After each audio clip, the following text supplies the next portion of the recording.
Hagmann Report for today. It is Tuesday, January 28th, 2014. This is a live broadcast. I'm Doug Hagmann. With me is my son, co-host Joe Hagmann. Together we are the Hagmann and Hagmann Report. Folks, you're about to hear 3 hours of incredible radio, I feel, anyway. I feel that we'll deliver the news to you in 3D. We look beyond the headlines and the bylines, bring you the news behind the news. Folks, we broadcast live each and every weeknight from 8 to 11 p.m. Eastern Time. That's our time slot, 8 to 11 Eastern. You can find us on the Internet. Our home base, HomelandSecurityUS.com. We're also simulcast by the Christians United Broadcasting Network there. You can tune us in at The Hagmann and TheHagmannReport.com. Folks, thanks for joining us tonight. Thank you very much for your belief and your trust in us as we walk through this minefield of current events together. In the opening segment here, I just want to let folks know that portions of tonight's broadcast are brought to you courtesy of Audible.com. Audible.com is a leading provider of premium digital spoken audio, information, and entertainment on the Internet. It's a consumer-oriented service that allows you to choose audio versions of your favorite books. They've got a library of over 150,000 titles. What a fantastic service. Just to simply go to HomelandSecurityUS.com, click on the Audible.com link on the right-hand side. It'll take you to our special page. There, you can get a free audiobook and a free 30-day trial by signing up at audibletrial.com/CFP radio. Joe, welcome to tonight. We've got a couple of scheduling changes. Yes, we do. Glad to be here. And you might want to adjust your mic just a little bit closer. It wasn't cutting in and out, but it sounded like it could have just been a positioning issue. Stan will not be joining us tonight, and we ask that you keep both Stan and Holly Deo in your prayers, as Stan is battling some health issues, and we expect to have him back next week. Just could not make it tonight. So instead, we have our intelligence insider will be joining us in the second hour. The first hour, we will be covering the important news of the day. Also tomorrow, Wednesday, we'll be joined for the show by Doc Marquis. His website, It's a God Thing Production, 777.com, has been a former guest several times and is an expert in the Illuminati and what their plans are, their symbolisms, rituals. And on Thursday, the following day, Nathan Leal will be joining us for the program. And Friday, we have a few people in mind, and we're going to finish scheduling. Probably by tomorrow, we'll have an idea who's coming on Friday. So those are the announcements. Again, tomorrow, Doc Marquis. Thursday, Nathan Leal. And today, no Stan Deo, as he is battling an ailment, and we ask that you guys keep him in your prayers. And in place of Stan, is that better, by the way, with the audio? All right. Yeah. In place of Stan, the intelligence insider that we deal with, important information that you need to really, I feel very fortunate that he'll come on the air and talk to everyone.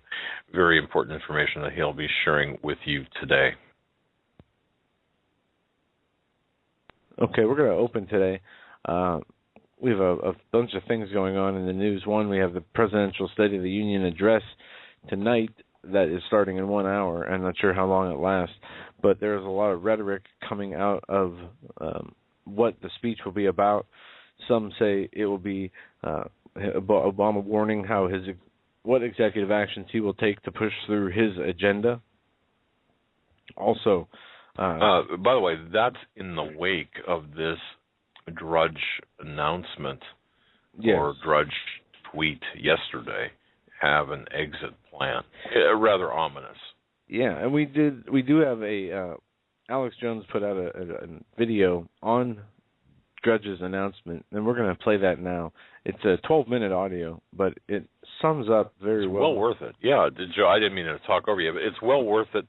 Joe and I both listened to this Alex+Jones clip, 12 and a half minutes. You really take a listen to this. Joe, I mean, I think it's absolutely tremendous.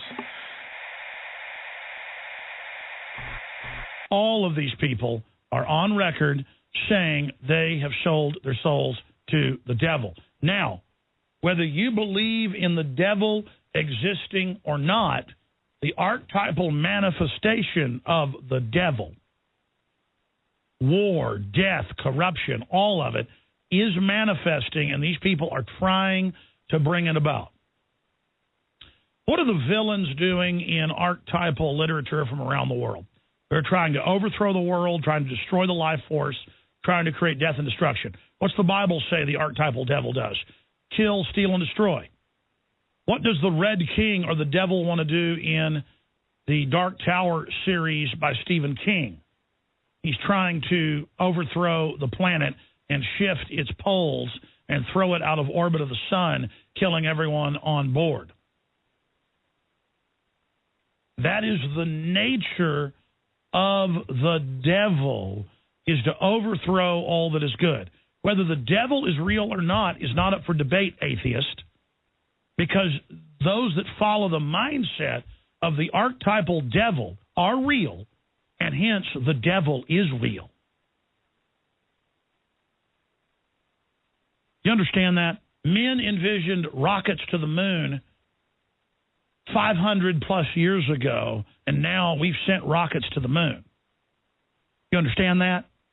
Because we are creators made in the image of the creator of the heavens. You can say, oh, well, that's delusional people running around in the desert 3,000 years ago with Moses saying that. Well, did it happen? Have you looked around? We are creators. We are builders. We're master builders. We're builders. The devil is a destroyer. Okay? So I choose to be with the builder, not the destroyer. I'm a builder. I'm a creator. I'm a lover, not a fighter. But I'm a better fighter than a fighter because I am a lover. Any real man knows that. Any real man doesn't have fear except for fear of the innocent being trodden underfoot. And then you're ready to do what it takes. That means hacking 50 people up with a meat cleaver like Samson. It's time for good people to find their strength. It's time for good people to decide what they stand for.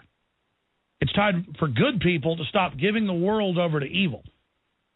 As for me and my family, we have never really developed an exit strategy except for total nuclear meltdown, and I have looked at areas that are out of the main trade winds and Coriolis of the northern hemisphere, and it's just there's not a lot of good places to go. I could move to some farm, live extremely low-key and poor, and probably be left alone if I moved to the mountains, plain areas of somewhere like Chile. I've looked at Chile. Very beautiful, somewhat more moral people compared to some of the other areas of Latin America. A lot of European expatriates and American expatriates. Costa Rica is beautiful, but when the hell goes in a handbasket, it's going to melt down as well. You go to the outback of Australia, it's globalist run, but if you ran and tried to be left alone, you probably could be for at least a while. There's some areas of Northern Europe that are pretty good. Iceland is okay, but there's 400,000 people there and tenuous resources, but at least they've got their heads screwed on straight, and that's really what matters. If humans just work together for liberty, we're unstoppable. Switzerland, if you've got the money, which I really don't, not long term, you got to really bring stuff to the table to go to Switzerland. And the list just goes on from there. There's really nowhere to run, and my gut tells me that I'm not going to run. I need to stay here and try to fight and beat this. The problem is you look at the general public, who even though they're awake to the fact that we're going into tyranny, they still have no respect for themselves and almost have a hopelessness to just turn over the world to this evil. And if you look at textbook autocratic tyrannies, systems that the tyrannous spider weaves throughout history, this is the most thought-out, premeditated, scientifically prepared evil the world has ever seen that now has hijacked and runs America and is going into overdrive in the personage and the personality and the signet and logo and figurehead and shield and foil and shill that is the abomination Barack Hussein Obama. And now I realize that one of the few areas where I've not been visionary is Obama, because I began to think that I knew that all politicians were puppets run by the globalists, which they are. But then in Obama, we're seeing like a baseball pitcher who's the closer in the 8th and 9th inning. And I see every sign they're making the move to close. And I try to hope, and I try to pray, and I try to look at how we're winning on many fronts, but that's why they're closing. But then that's why I realize I've got to stay and put my fat in the fire no matter what happens and double down. But I don't blame anybody who wants to get out of here. Because here's the deal. It is foreign mega banks that are running things who use socialism to control the general population but are really fascist, crony capitalist, anti-free market monopoly men. But their ground level and mid-level enforcers are degenerate, Luciferian, satanic, Jacobin French Revolution types. And they've got a score to settle with people like me. And they don't want even money. They don't even want the sex slaves. They don't even want to be above the law. They want to torture good men, women, and children. They want us in dungeons. They want to suck our life force out. They want to dominate goodness. And I'm telling you, looking at these spiders licking their lips, wanting to literally suck me dry, it doesn't cause fear, but I don't want to give them what they want at the same time. And then my instinct tells me, listen, you've done enough. Get out of there. You can talk to people from a distance, but then I've built this organization and this operation. When they start arresting members of the media, folks that are, I mean, I'll just say it here. And I've got this from two different high-level sources. D'Souza has this America film coming out about trying to deprogram the minorities that have been put on the Ku Klux Klan Kool-Aid, the Democratic Party. And they do not want people knowing the Democratic Party was the Ku Klux Klan and decided to go race politics the other way in 1963 when they knew they couldn't win anymore. LBJ made that decision. And I know D'Souza's been looking at that, and that reportedly some of the things that are in his film. And they're not going to let that narrative be told. And then they're not going to let D'Souza make a film about Hillary. And so they're going to try to put him in jail. And when you see the mainstream corporate whore media line up and call for him to be imprisoned, not having any instinct for their profession or honor. I mean, you can say what you want about the cops, and they're corrupt in many areas, but at least they look out for each other. At least they understand that the whole system's not looking out for them, that they're the bottom of the barrel of the government where the rubber meets the road, that are given all the dirty jobs, and at least police know to stick up for each other. Where is the press sticking up for each other, you morons? If they can destroy Dinesh D'Souza, they can destroy anybody, you morons. And then you won't even be needed as a minion of the system anymore. Once they get rid of the real press, they're going to get rid of the faux press, dummies. You have no basic instinct. You have no common sense. You have nothing, morons. And we're going to lose due process and lose the weights and balances, just weights and balances, and then everything is going to go into a tyrannical black hole, you fools. I told you this before. Picture our republic as a gate against incredible evil. Look at the rest of the world. You ought to travel. It's hellish. Look at Western society. It's falling. It was literally godlike compared to other societies. That's why everyone wanted to go to Western Europe and wanted to go to America. And now all of it's falling, ladies and gentlemen. The gates are physically, financially, spiritually, culturally falling. They're doing satanic ceremonies in every national television event, just like they did in Rome, just like they did in Babylon, just like they did everywhere else before. All hell breaks loose. And now image the walls like a force field shield that are becoming very thin. And the enemy's able to jump through the gate now more and more. The enemy is now amongst us, but that's only the vanguard of the enemy. When those gates fully fall, it's going to be French Revolution, folks. We all need to recognize what it is and say no to it. And we need to do like Ted Cruz has said, Obama is frightening and dangerous. And now Matt Drudge has come out, and I've retweeted it at Real Alex Jones. Please retweet it from there, folks. He says, have an exit plan. And he's just got away with words, saying it's so simple to get people thinking. Because I would say you got to have an exit plan because it looks like they're going to implode the economy and go after their political enemies, and historically this shows that it's a problem. I would talk for 2 hours trying to explain why you have to have an exit plan. He would just say, have an exit plan. And everybody then has a debate and goes, oh, yeah, I know why we need an exit plan. As Mark Slavo reports in his article on it, Matt Drudge issues warning, have an exit plan.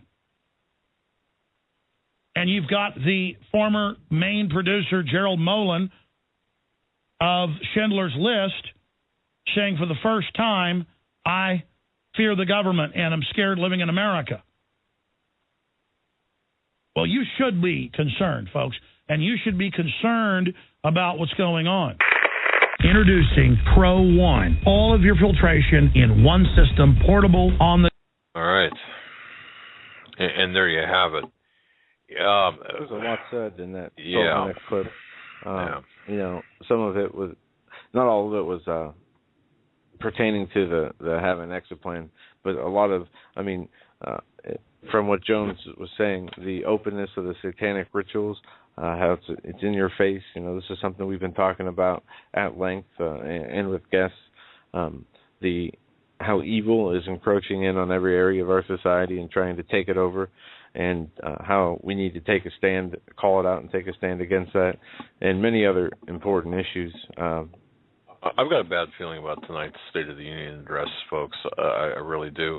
Not that this is going to be that there's going to be any problems with this, just the tone. Because if you notice, as Obama becomes more and more unpopular, he's not doing what Clinton did. If you recall what in his second term, Bill Clinton became unpopular, his numbers were failing. Well, what Clinton did was he reached out and attempted to,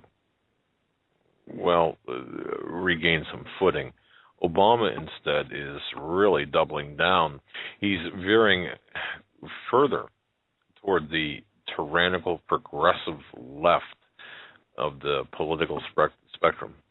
And he's lacking the popular support except for just a narrow margin, and of course the obedient corporate media.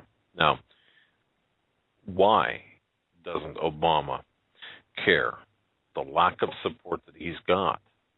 Why doesn't Obama care for the lack of support for what he's doing, and why doesn't he move a little bit, give a little bit, go toward center ground, center mass, if he really wants to improve the country, especially if he wants to improve the country? Why is he so absolutely unconcerned about the appearance of all of this, that he would actually give a State of the Union address where he would announce his intentions, I believe, to violate the Constitution? Those are a lot of whys there. The answers to those whys, I can't think of anything good coming from the answers to those questions, which is why I've got a bad feeling for tonight. Now, I don't believe he's stupid. I don't believe he's unintelligent. I believe that this is more than about Obama. I believe that this is about the people surrounding him that he's got alongside of him. One of those people being an aide, Posada, or Podesta. Posada. Podesta. Posada was a Have some more player. Dayquil or NyQuil or whatever. He was a baseball player, Posada. Podesta, one of his aides, gave an interview to NPR talking about the State of the Union address, and also he said President Obama has warmed up to using executive authority when he believes he has the authority to make progress without any action by Congress. He will do it. That is what John Podesta told NPR Tuesday morning, but he doesn't like to do this, does he? NPR host asked Podesta. And yeah, you're muted, but yeah, the next sentence is, I think he's warmed up to it, Podesta replied while laughing. And I think you'll see that across a wide range of topics, including retirement security, moving forward on his climate change and energy transformation agenda, said Podesta, there is a lot he has the authority to do that's vested in him under the laws of the United States and his constitutional powers. And I think he's looking forward to a year of action. I think he's looking forward tonight when he gives a State of the Union speech as a breakthrough year where he can lay out some of these practical, concrete ideas that will get people on board a stable economic footing and see their wages going up for the first time in a long time, said Podesta. An example of what Obama finds acceptable and unacceptable, Podesta pointed to immigration. He said the president would not bypass Congress when it comes to comprehensive immigration reform, but he did not stop the stop the deportation of young illegal aliens who were brought to the country as children.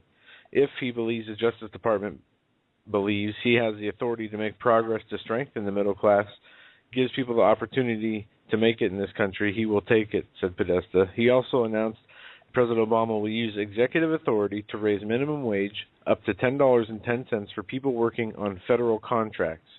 He will call on Congress to pass legislation raising the minimum wage for all other Americans. All right. So that's,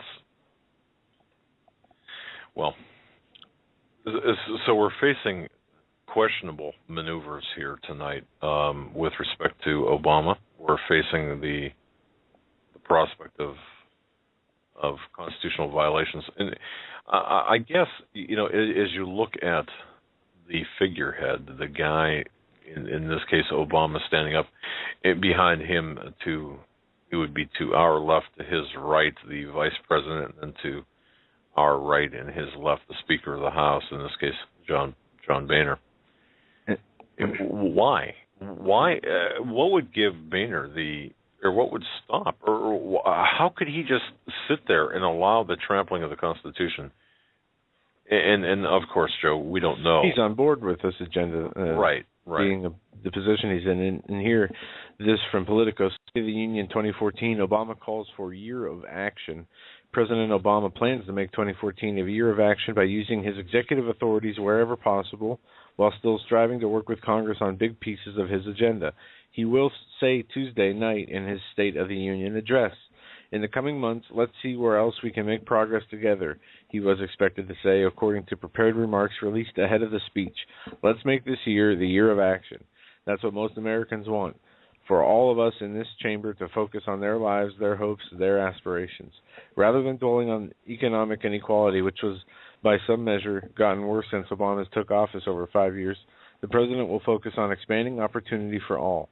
What I believe unites people of this nation, regardless of race or region or party, young or old, rich or poor, is simple, profound belief in opportunity for all. The notion that if you work hard and take responsibility, you can get ahead, he will say. So he'll just continue to read the lies that are put in front of his face, making empty promises that will never come true, but opposite of what he says will happen as usual. And the only agenda they want to see is not the hopes and aspirations of the American people. It is the focus of their hopes and their aspirations to their satanic overlord. Well, we have run a lot of scenarios across our talks here of late, from the Red Dawn scenario to the collapse of the economy and everything in between, from minor events to big events to, having an exit strategy. I'm going to go back to that with what Matt Grudge said. It's interesting because he said that in the context of four simple words, okay? However, he said that too in the during the period of time where the stock market took a pretty good hit on Friday. Of course, we had V and Steve Quayle on Friday talking about what's about the state of affairs then. I don't think we're going to be able to run from what's coming. And, this is something that bothers me because a lot of our listeners are in urban areas. A lot of our listeners are in places where it's going to get bad, and you're not going to be able to escape from what's coming, at least not geographically or by position. Now, and a lot of our listeners, like us, we've got family tying us down to a certain geographical location. You can't just pick up and move. It would be a logistical nightmare if you're listening to this. I can get my stuff and come right over to your house. Yeah, you could. Would I answer the door, though? That's the question.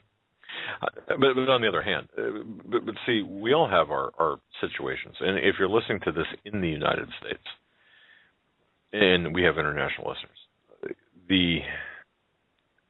I think the best case scenario is we just do what we're able to do and put the rest in God's hands.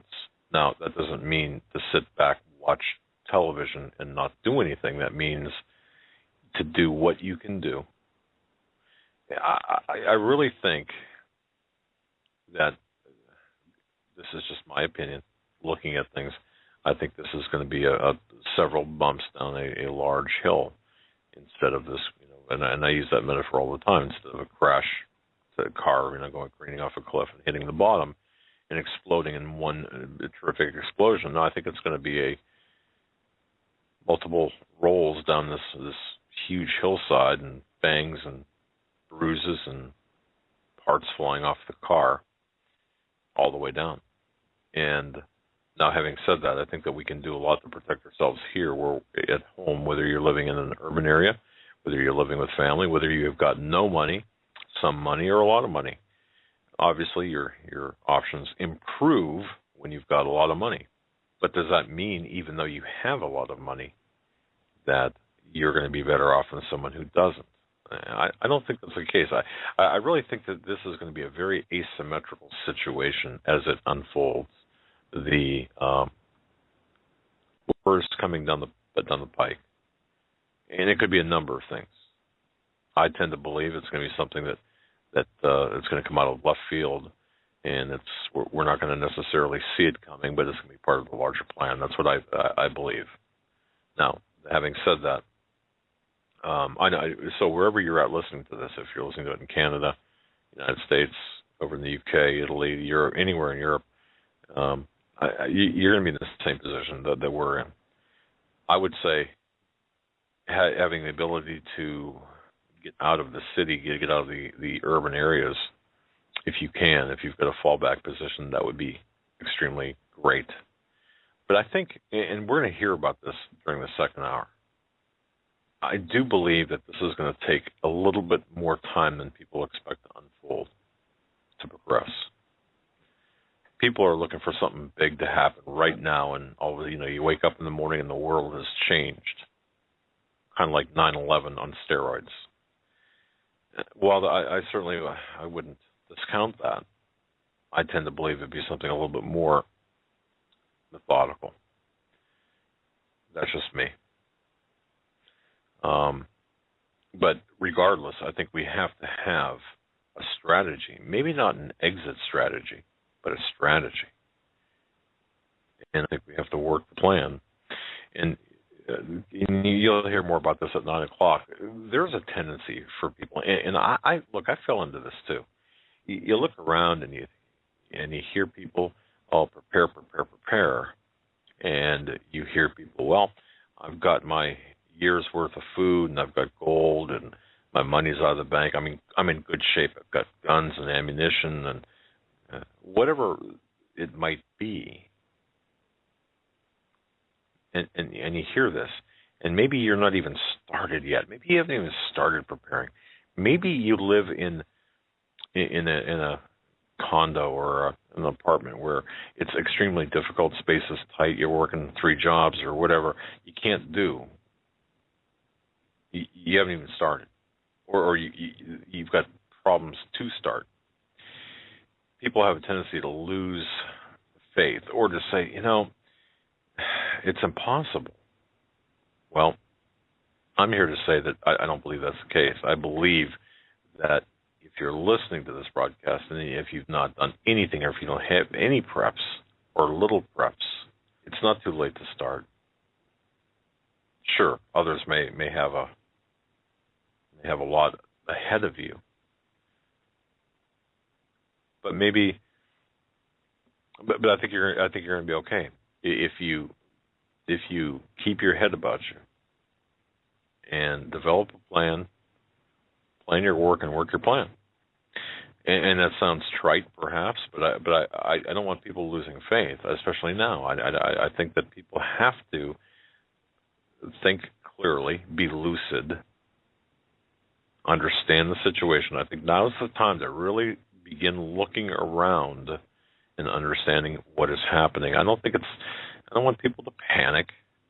And panic doesn't do anyone any good.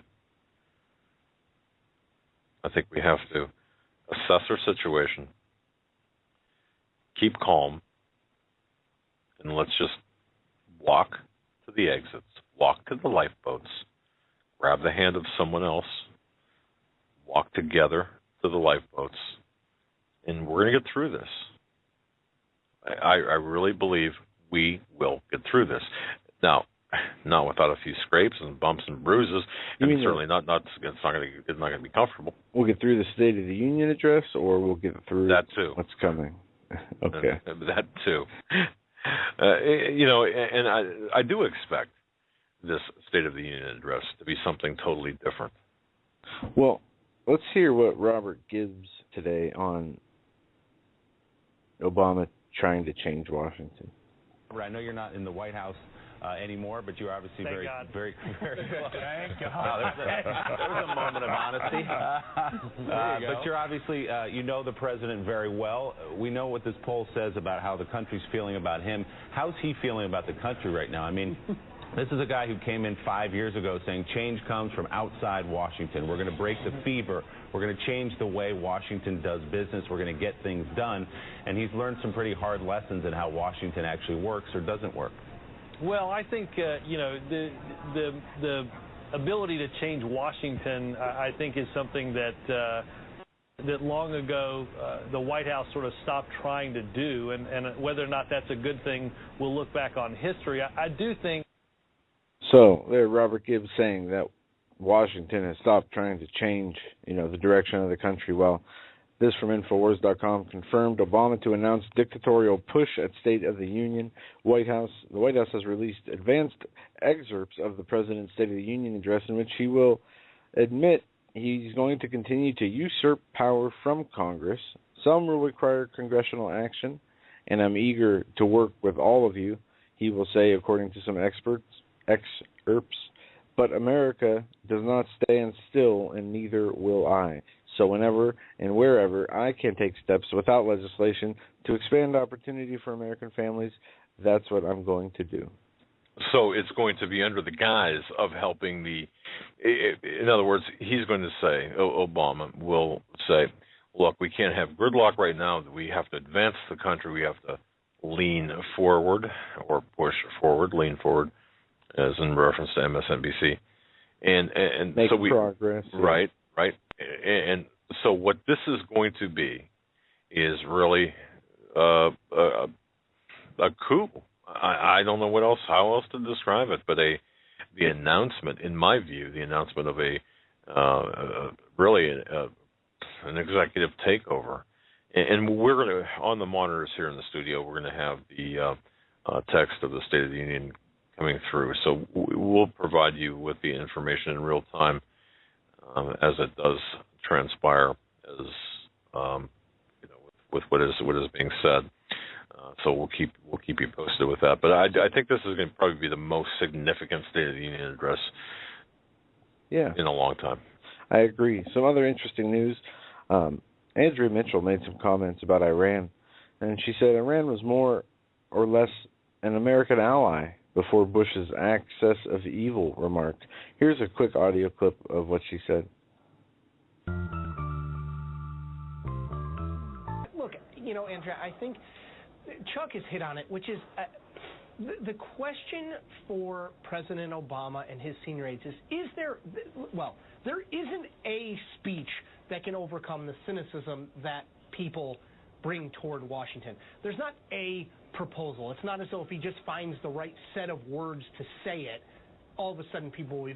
It's a process. I think the White House hopes that process starts tonight, though I would argue we went back here at the Post and looked at sort of the most memorable, impactful State of the Unions. The most recent one we found was George W. Bush, his first State of the Union after September 11th, so 2002, when he laid out the axis of evil. These are not typically speeches, even for someone who is quite gifted as a speech giver like Barack Obama is. These are not speeches that traditionally make a huge impact. Go ahead, I'm sorry. Let me challenge you on that, because that speech arguably turned this country in a direction on foreign policy. Now, I know that tonight will not be about foreign policy, and traditionally it's not. But those words, axis of evil, and I was standing right here in Congress, and when I heard those words, I called the control room and I said, this is a big deal. Huge. The State Department, with all due respect, Colin Powell and the State Department did not focus enough on those words and get them taken out of the State of the Union, because up until that moment, Iran was cooperating with the United States on the border of Afghanistan. It was post 9/11. Iran was more or less an American ally. By being included in the axis of evil, it turned the Iranian government in a completely different direction. It was a All right, so there you have it. Andrea Mitchell saying Iran was an ally before Bush's 2002 State of the Union address. In an article from Mediate.com, it says Andrea Mitchell offered up her unique perspective on America's relationship with the Islamic Republic of Iran while discussing the most impactful States of the Union addresses in recent decades. She bestowed George W. Bush's 2002 address, where she said Iran being paved by the words axis of evil, alienated Iran, an ally of the U.S., and to its rocky relationships we have unto this day. Oddly, none of Mitchell's guests disagreed with her with this obviously flawed assertion. One elementary school student with curious knowledge of modern American history would recognize the statement being inaccurate. Since there was no dissent on MSNBC on Tuesday, we're picking up the slack, this article says. Here are few incidences in which our ally, Iran, was implicated, which resulted in threats to American interest or the death of American citizens. One, the 1979 sacking of the U.S. Embassy in Tehran. 52 citizens, Americans working in the U.S. Embassy in Tehran, were taken hostage for 444 days. Wait, I just want to tell people, look, there were two different embassy takeovers, one in February, one in November, November 9th, 1979, and that's the 52 hostages. And don't forget, folks, one of the architects of that takeover was, in fact, the former president of Iran. So you've got to know, and also the installation of the Ayatollah was really part and parcel to a CIA operation, and Carter's his activities, his involvement with the toppling of the Shah. In 1983, there was a bombing at the Marine barracks where a suicide bomber drove a truck full of explosives to the U.S. Marine barracks in Beirut International Airport, killing 241 American Marines and wounding 100 other. The 1983 Beirut embassy bombing, where a truck rammed into the U.S. Embassy in Lebanon, killing 63 people, including 17 Americans. The 83 bombing of the U.S. Embassy in Kuwait, where 6 were killed and over 80 injured. The 1984 hijacking of TWA Flight 847 in Hezbollah, done by Hezbollah, and 1996 Kabar Towers bombing in 1996 in Saudi Arabia. It resulted in the death of 19 U.S. servicemen personnel and wounding 500 more. And a federal judge ruled definitely that the Iranian senior leadership funded, planned, and sponsored the attack. Also, the 1998 U.S. embassy bombings that were carried out allegedly by the Osama bin Laden network, and 2 separate bombings. And then much more. It says none of this takes into account the terrorist attacks Iran has planned and executed against other nations, including bloody bombings of Jewish community in Argentina, the countless Iran attacks on Iraqis over the 80s and 90s, hundreds of deadly rockets that rain down on Israel regularly as a result of Iran arming Hamas and Hezbollah, and also don't forget about the American pastor being held in Iran currently. And as the mainstream media is saying, used to be an ally of the nation, which was just such a misstatement, a lie, or an outright lie, and is something that needed to be corrected. Also, there's some economic news that we should get into, but before we do that, one thing I would like to play is Ted Cruz has put out a new commercial for his re-election campaign, but it's a nice little compilation that sums up what the Obama presidency has been doing, it's called Abuse of Power, a very fitting title. We are not just going to be waiting for legislation. I've got a pen and I've got a phone. I can use that pen to sign executive orders. This president has a promiscuous attitude toward his constitutional responsibilities. Well, he's not applying the ACA and he's not applying immigration laws. We can't wait for Congress to solve it. Basically saying, I can ignore immigration law at will. The Obama administration changing the rules on Obamacare yet again. Where I can act on my own without Congress, I'm going to do so. Avoiding congressional approval, doing the appointments while Congress was out of town or not in session. Unconstitutional use of executive power. President Obama's gone too far when it comes to ignoring laws he doesn't like or simply changing them without ever consulting Congress. Lawless and abusive. Is there an outbreak of lawlessness in Washington, D.C.? I'll act on my own. The most dangerous thing for the liberty of the people is for power to be concentrated in one place where it can be directed against the people. And the president of the Obama administration, they don't hesitate at all. They just keep disregarding the law. This administration, this president, this Justice Department, so consistently disregarding the Constitution, disregarding the law. This administration has decided to engage in selective enforcement. The Constitution matters, and no president, no man is above the law.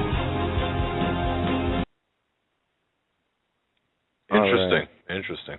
Yeah. But so what? It's a commercial.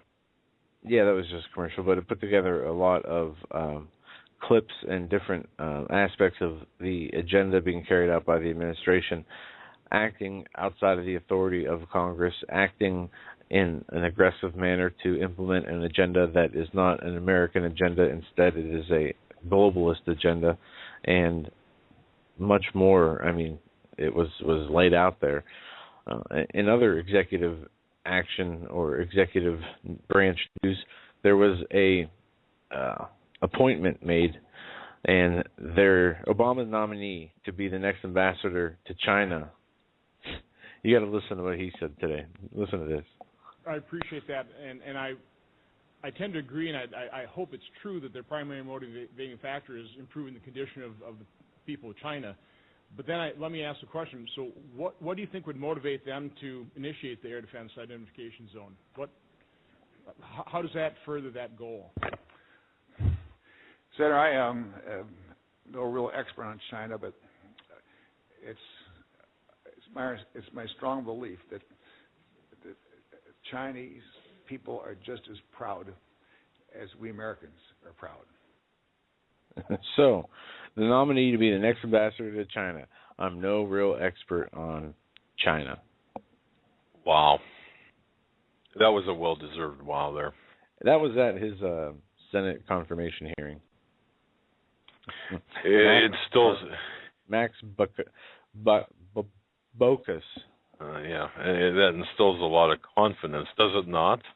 I'm really no expert in the country in which I'm going to be ambassador. That's like installing a Fed chairman who says, I have no real expertise on economic issues. It's really it's becoming surreal. We're looking at things right now that are evolving, things really are evolving quickly. And I was kind of thinking about the picture, of course, the metaphor, the analogy of a duck, and of course that duck on above the water, you could see the duck gliding smoothly, and of course underneath all the flapping and stuff of the the duck's feet. Well, I think that's what we're seeing here. There's a lot more under the surface that's taking place, and it's happening very rapidly. Now,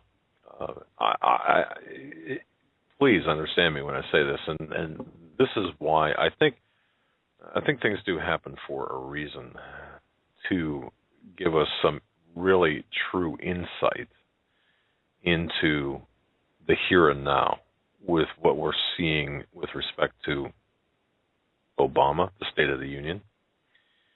Look at the global financial markets in the event you didn't see this overnight. Turkey hikes overnight rate by 4.25% to 12%. Turkey's central bank raises overnight lending rate to 12%. That's the key rate. It was at 7.75% until now. In Venezuela, something happened where the currency was fluctuating so much that they postponed flights because people couldn't buy tickets due to the price fluctuation of the inflation or deflation of certain currency values. Right. So I think what we're seeing here, folks, is we're seeing little signs take place. When I say little, I'm talking about things that would not ordinarily grab the attention of the average Walmart shopper, and not to denigrate the shoppers at Walmart. How about this from Zero Hedge? Russia bank halts all cash withdrawals. It would appear that the fears of the global bank run are spreading from HSBC's limiting large cash withdrawals for your own good to Lloyd's ATMs going down. Bloomberg reports that my bank, one of Russia's top 200 lenders by assets, has introduced a complete ban on cash withdrawals until next week.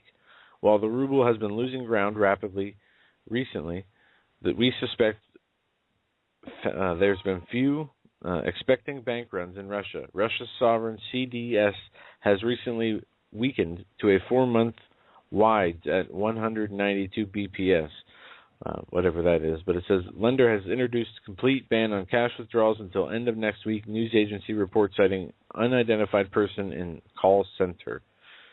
Bank spokesperson declined to comment by phone.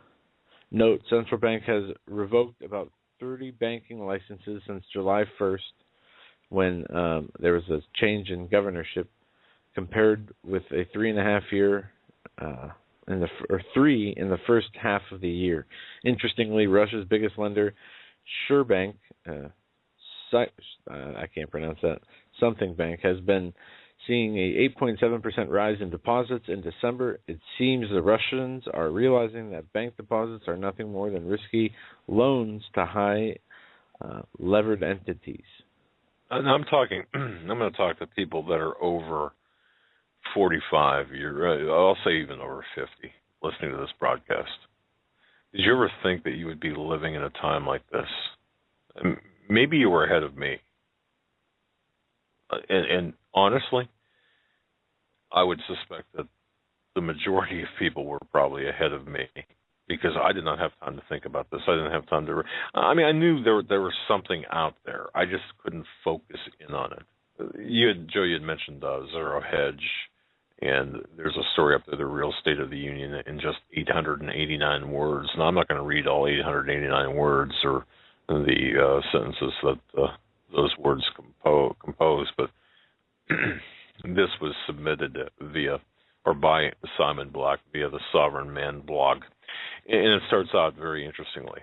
And folks, understand this too.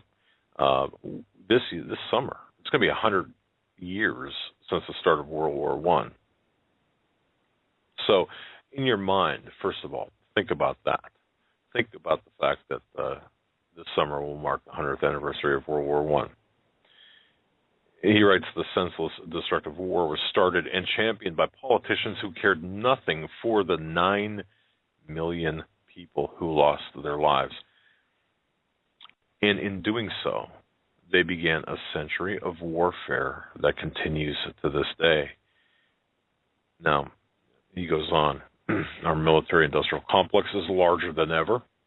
We have nearly 2 million troops, National Guardsmen, plus 3.5 million civilians employed in the defense sector. With such awesome capabilities, we continue to resort to violence and death to exact political goals which benefit a tiny elite. Boy, doesn't that sum it up? I mean, you talk about smack dab right on.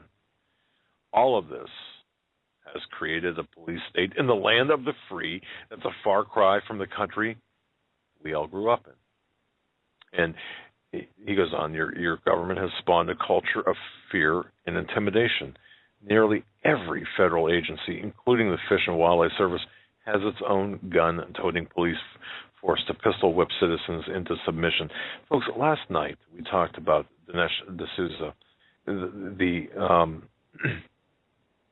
the situation in which the producer of Schindler's List has found himself in, facing jail time by this corrupt, tyrannical government. Folks, do we understand what's going on here? I know we do.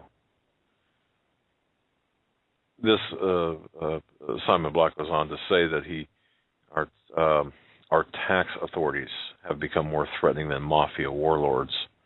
In addition to your house, your business, your savings, the government also has the authority to take your children away from you, as if they are property of the state. Folks, understand, but seriously, sometimes I feel like we are, and I don't mean to spread fear. That's not what we're doing here. But goodness, this is really getting serious. I mean, it's been getting serious, but this is really ramping up. When this nation was founded, there were 4 federal crimes on the books. Just 4. Today, you can't walk across the street, or you can't really live a day where you're not breaking some federal law somewhere. There are thousands. And there are millions of government employees at all levels to enforce the penalties. And you know what? All of this, who's paying for this? We're paying for it. You, plus unborn generations, are the poor suckers charged with paying off the national debt that the politicians have created. The official number for the debt is somewhere, right around $17 trillion. But if you factor in Social Security, the unfunded liabilities, pension shortfalls, you're looking at an incredible amount that's several times higher than $17 trillion. Ladies and gentlemen, right now, the situation is so dire that the CBO, the Congressional Budget Office, projects that the Social Security Administration's Disability Insurance Trust Fund will run out in 3 years, by 2017. Now, I remember talking to somebody about this in 1982. I remember the year. I remember the conversation. Guess we're off by a few years. The government is going to take us and really take us to task. Have their way with us? Have their way with us. I was going to use a word that I shouldn't use. The money printing. You talk about a destructive process. Old Yeller, or Old Yellen, as I'll call her, is going to continue to, she's going to preside over the destruction of the currency. You know, it's interesting because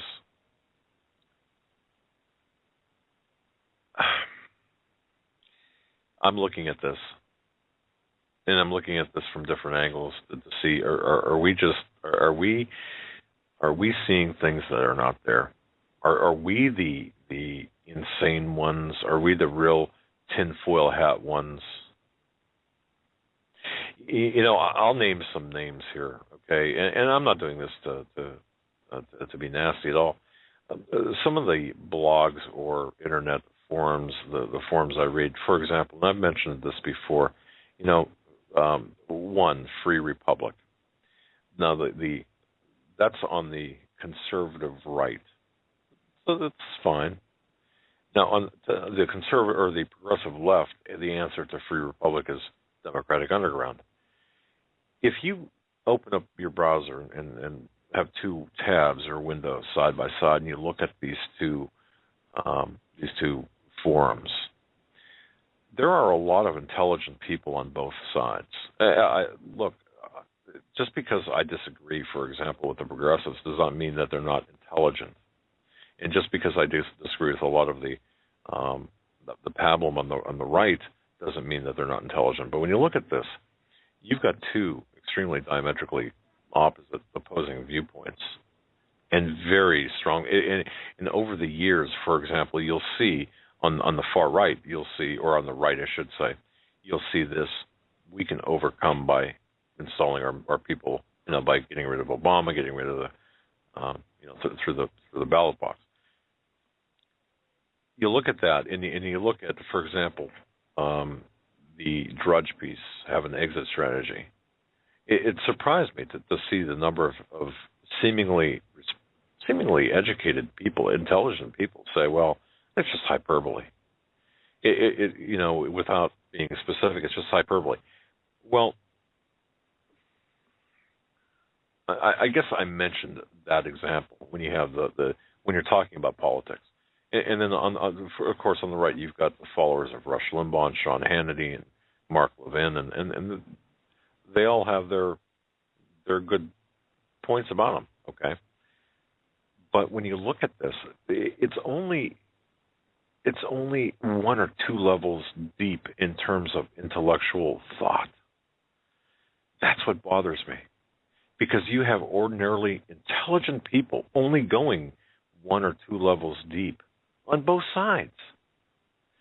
You really don't have people who are going the depth that needs to be gone. You've got to dig very deep to find the truth, to realize, for example, that it's neither the right nor the left. It's the globalist agenda.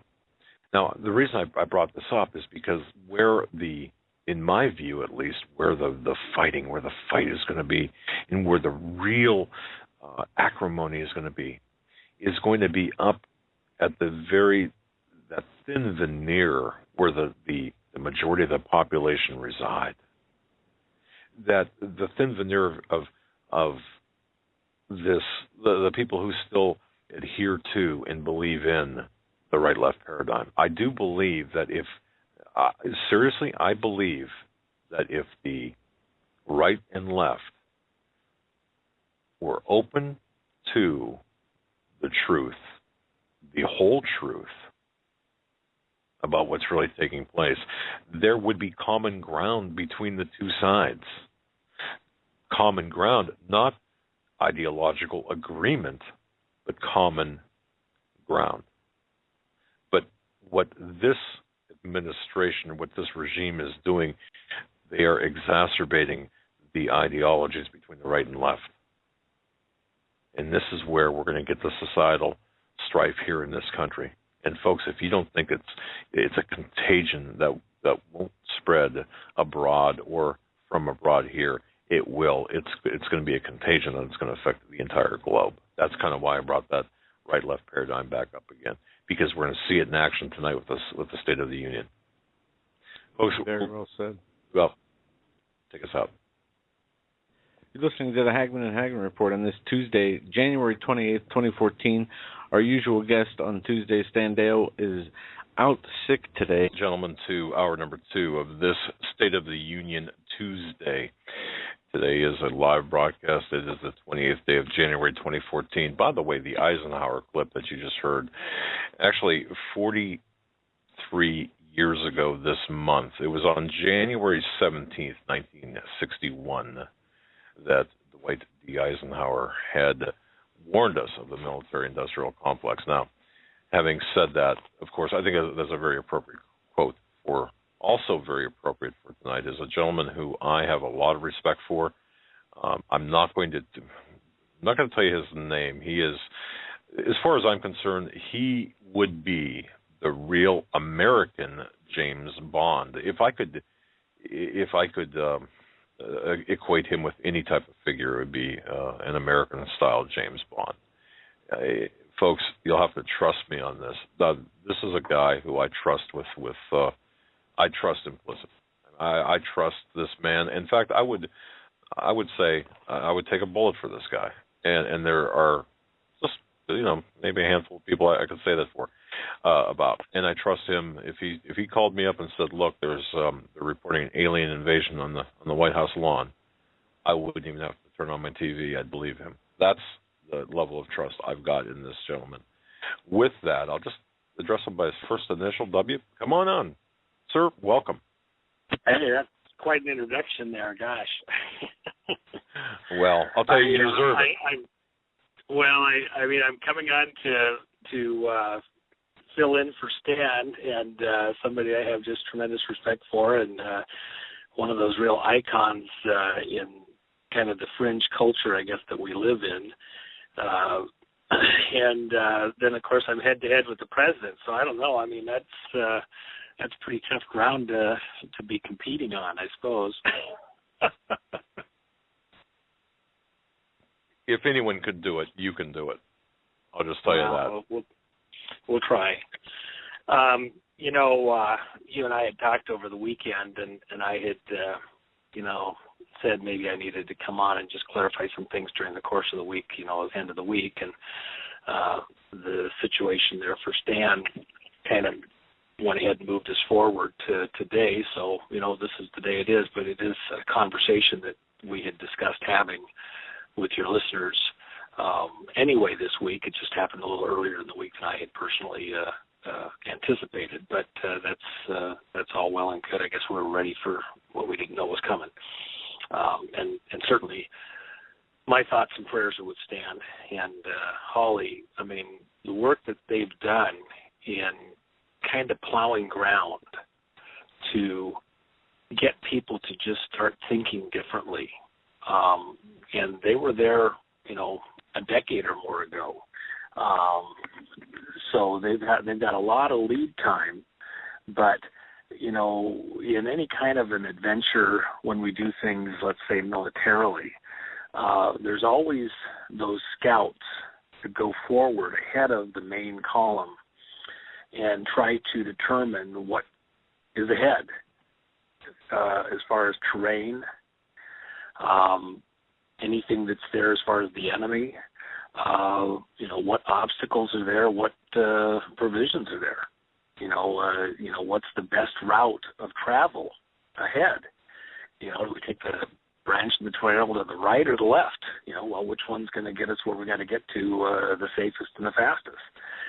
And so that we have been blessed with those that went ahead,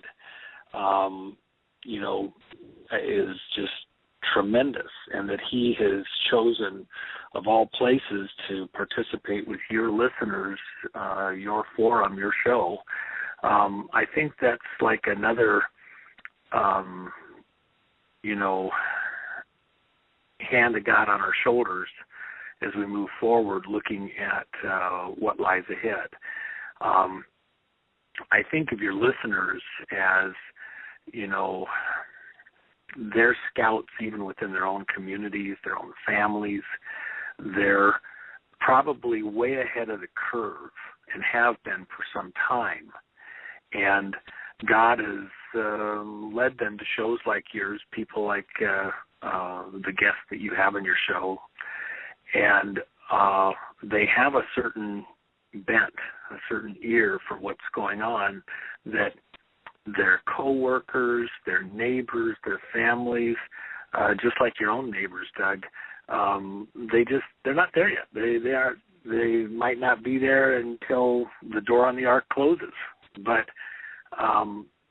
then again, to a lot of your listeners, just like you yourself, when you and I first spoke a long time ago, you weren't quite there yet, and it was a conversation that was ongoing, and over that conversation, your understanding, your perception of not just what lies ahead, but how to deal with it, has grown and changed and shifted.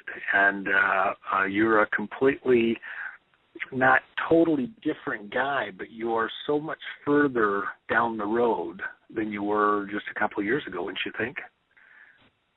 Yes, and between you, Steve Quayle, Stan, and others, you dragged me and drugged me, kicking and screaming. I mean, really. But it was an important.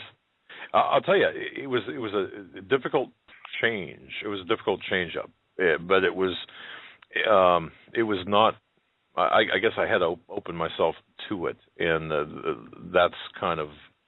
I remember our first conversation, and I really wasn't prepared for what you were telling me, and I think but you were patient, and I thank you for that, and I think that's a lesson that other people have to or should learn as well, because it's a difficult conversation to have. Well, and then think about this, and this is why this is what I wanted to convey to your audience tonight. And it's we've had some conversations over the last few weeks, and I've reiterated a few times, but I want to be very clear what I think is a needed word at this moment in time. I remember when I was growing up, a very long time ago. In fact, my mom always had to tell me when I left the house to look up, make sure that I didn't cross the street until the dinosaurs had crossed first, and I didn't get stepped on. But the long and short of it is, there's a lot of ground that has to be covered here. I remember back then, people were talking like, the rapture's going to happen any minute. It could happen today, and it'll be all over, and you got to become a Christian so that you won't have to endure the, tribulation period, and you'll, it's a free ticket out. It's an e-ticket. You'll be having a wedding feast while everybody else is going through drama, so get out of the way of trouble and destruction. And at the time, it didn't even sit right with me. But that was, my baby Christian era, hearing that stuff. And I had a pretty clear word from, within myself, from God's Spirit, I would say, that wasn't quite right or true, or what was the way it was going to happen and what to expect. And I remember hearing Corrie ten Boom, who was one of the Holocaust survivors, a Christian woman who was very popular back in the 70s with the messages she had. And she talked about that in the concentration camps, and even in the times just before the concentration camps, that a lot of the people around her spoke as though that was the end of the world, and that the Savior, Christ, God would do something in return, and it'd be all over, and the horror that they were going through would end. Taking a step back from this moment that we're in, let's just say, I believe we are in a Revelation end-time period lead up to that. But let's say that we're all wrong. Let's say that we're misreading the tea leaves here somehow. Have there been times of trouble in the world, in the whole world? Yeah, we had 2 world wars. We've had, 60, 70 years of something, like a Cold War. We've had massive kill-offs of populations, throughout history. Go back to Alexander, go back even to the time of the flood. Was the flood the end of the world? Some are more extreme than others. Somebody was mentioning the other day, I haven't done my own research on it, but on the numbers, but we know that they're not exactly wrong. Over China's history, there were several times when they took down the population from millions and millions and millions to just a few hundreds of thousands. That they had these mass kill-offs. Up in the Ukraine where they're having all this rioting right now, look what Stalin did. Depending on who you want to trust on the numbers, 30 to 50 million people dead from starvation. Mao with China, maybe 50 million dead there. And these are in this century, this last century. We can have crises, and it wouldn't even have to be a revelation scenario, and they'd be pretty severe. You say, well, not in the United States, or not in Western countries where we have internet that could listen to the Hagmann and Hagmann show. Well, I beg to differ. And I agree. You need to think in terms of, in Proverbs, says a wise man sees trouble and gets out of the way. You can set aside the whole end of the world scenario, revelation scenario, and just look at the politics of the moment, the economics of the moment, and realize that, let's say it wasn't the end of the world, but it was a Great Depression kind of a scenario. You can have real trouble ahead of us, and it would seem like the end of the world to you if you're right in the middle of it, and it might be hard to get out of the way of it. A Dust Bowl situation, other stuff. It doesn't have to be the end of the world to be a horrible time for any individual listening to this broadcast right now, or an end of the world for them. And so trying to understand the risks, the danger that we have been placed in my opinion, intentionally by some of our leadership. If it's innocently and, with the best intentions and no malice at all, okay, does it mean that you're still in horrible shape or dead? Yeah.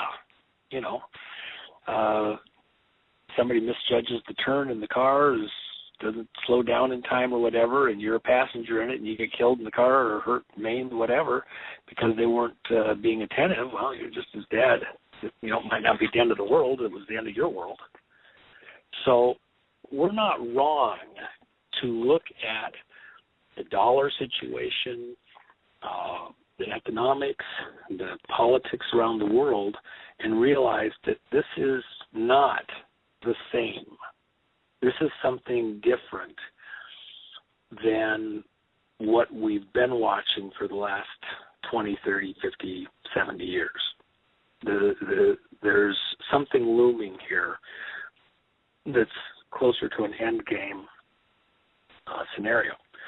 That being said, and as I was commented the other day with V and Steve when they were on the show on Friday, related to Sochi and this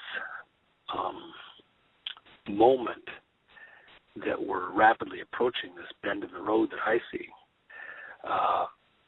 right at the Olympics and just thereafter for Putin. The crisis that's there, even once some spark somewhere starts a flame going, a new, fresh flame front. The tinder's a mile deep, but it's a mile wide too. Even then, even that said, it will take time to grow and spread. And because of 9/11 and the way it was just like all in one day and then everything happened over time. Oklahoma, it's all in one day and then everything else happens over time. The first World Trade Center bombing. Those are like pinpoint events, and then a lot of things hinged off of their hinge moments. But that bend to the hinge moment's different than this bend in the road that we see coming. And it will take more time to play through. And it's not all over the same day it starts. One thing leads to another, leads to another, leads to a wider escalation, a wider involvement. If something breaks out, and you and I have had this conversation before, the players involved are all kind of playing off of the other players in other regions. So if we're distracted, if the world's attention is distracted, by evolving events in Syria, the North Koreans look at that as an opportunity to do mischief there. If the North Koreans are doing mischief there, the Chinese look at that as an opportunity that may even be created by them to do mischief with Japan. If mischief in Japan's happening and the whole world's watching there, something's going on Wall Street. And then we're not paying attention to things going on in Europe. The one thing leads to something else, and the rubber band is stretched so tight right now. There's virtually no elasticity left in the system at this exact moment. Everything's being stretched to a breaking point. And if we're playing tug-of-war between different things and the rope breaks or gets dropped somewhere along the line, everybody else in this big tug-of-war falls down because, all the pressure comes off of some individual place. There's an interconnection here. But the most important point that I really think might not be being driven home correctly or well enough or precisely enough or hard enough or something is that just because we see a precipitous event, a change the world event, a get everybody's attention spark somewhere, doesn't mean that was it. And then it's all over. It's like a TV show, and an hour later, okay, we're back to normal life, or it's all over and it's the end of the world, we're all dead. There is a march, a drawn-out series of events, and one plays off the next one, plays off the next one. And some of them are politically driven. Some of them are economically driven. Some of them are natural events. And they all play off of each other. And so in that kind of a mindset, people are, it's almost a game, a contest to see who can name where the start of what's going to happen rather than be able to say, well, I saw that coming. I knew that was going to happen. Okay, great. You're a genius.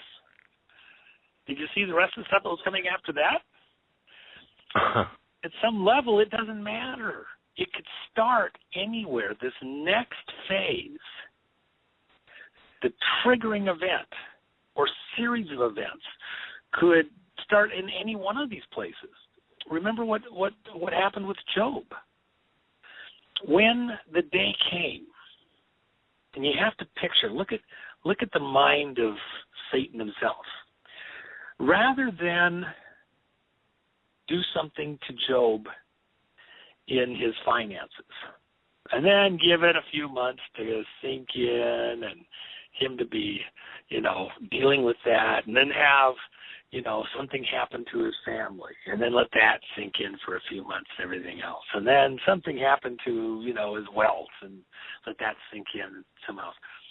It says that the messengers coming to him, while the first one was still speaking, the other one came running in. Master, this is what's going on. Oh, it's horrible. And while he's yet speaking, the next one's coming in. That was a biblical version of shock and awe. Well said. Job was getting hit from every angle, and every one of them is a different thing, a different horrible thing. Any one of them would have been enough to be, just stop your life. And he's getting hit with all of them simultaneously, because that's the way the devil works. He does this setup. He gets everything just in the right situation. And they're all ready, but he doesn't push the button. There's like this big red button on the satanic console to have everything just right. Okay, that's ready. Okay, that's exactly right. Okay, these people are in place. This thing. And then once he's got them all just right, and the moment comes, and it's exactly the right time of day. I'm sure the day that all this happened to Job was a day like every other. He got up, he had his coffee, he read the paper, he got the report on how many lambs had been born the night before and what the weather's going to be for the rest of the week, and he had a nice breakfast. walked around the property, enjoyed the morning. Next thing you know, he's just getting hit with one thing after the other. And yet, even after getting hit with all of that, what happened? Job was still here. He went through a long period of agonizing. And his friends, trying to advise him, well, you should do this, you should do that, you did this wrong, and blah, blah, blah. And then he had health issues. This drug on for a very long time. And at the end of all of this, he was still here. He survived it all. And he received Job's blessing. And everything was returned to him manyfold. We have to have a attitude, a demeanor, an intention to survive. And we have to prepare not just with stuff to survive, but start first with an attitude to survive. And part of that attitude goes to being ready to dig in and go through all this stuff to stay the course, like a marathon. When I was younger, I started to mention this to you, and we didn't talk about it earlier when you called me this evening. But when I was young, in high school, in my junior year, I had never been a sports guy, really. I was in a different world with science and business and other stuff. It never turned out for any sports. Never really had a big interest. Wasn't an athletic person. And I was a year younger than all of the other kids in my class because I was a year ahead. So I was smaller. So I wasn't going to compete with kids that were really almost 2 years older than me. I was a little guy. It wasn't because I was, physically little. I'm 6'1" now. But in those days, I was littered because I was literally almost 2 years younger, so I couldn't compete. So I had been talked into playing tag football with some of these kids near the beginning of the school year. And we were playing, it was a Saturday, and lo and behold, I get run over by one of the bigger guys, or 2 or 5 or 10 of them, I don't know, in a Mack truck, and I get a broken collarbone. So I'm riding home on my bike, not knowing it's broken, just knowing I'm in a lot of pain. And on the way home, because I didn't turn my bike quite right, here's a 60 Dodge with a big fin on the back of it, Polara, and I hit that sucker with my other shoulder and broke the other shoulder. It's like two broken shoulders in the same day. Talk about a Job experience. So doctors looking at it, and you don't do anything for broken shoulder except wrap it and make sure that the bones are straight. Which was that was my third Job experience. I had to get those set right. But anyway, so I show up at school. We're only a couple weeks into school, but I'm so far in that I can't get credit if I change to another class and get out of physical education. And the coach, the teacher says, well, I mean, it's not like you can't do anything. So we had an indoor basketball court with bleachers up above, and it's, fall. And so where I was at, it was kind of nippy and cold there and rainy and everything else. And so I decided, well, okay. He says, you can just go run the stairs or walk them to begin with, and as you get better, you can run them. And I'll give you credit for the class, and you don't have to do all the other stuff with the rest of the class. So when I first started out, it took me about 3 minutes to go across the basketball court, outside, up the stairs, back inside, up and back and forth, up and down all the stairs and the bleachers, and back out the door at the other end, and downstairs and out and back across the basketball court. But by the following late spring, I had narrowed that time down from 3 minutes to 30 seconds. It was amazing how fast I was. And if I ran all of the steps and the stairs in the bleachers and not just across top, It took about a minute if I ran all the steps in the bleachers. And so I had gotten to be very good at running. I've never competed in anything. And I went out with the school, had a class day at the end of the year, and I'd gone out with the rest of the class to, everybody was supposed to try and do whatever they could. And so the coach wanted me to run with the guys to, on this mile run. And I'd just never done it before. So the guy that's the state champion, school champion, state champion, he's going to take off. Well, I knew because I'd run a little bit with him that I could, stay with him, when he sprinted a little bit anyway, and with the run. So I just decided I was going to run with him as long as I could. So it was 4 laps around the football field on the track to do a mile. So I stayed with him, and in this marathon, which I had never, or a mile or any kind of a race, you always sprint out of the start to get ahead of the rest of the pack if you're really fast.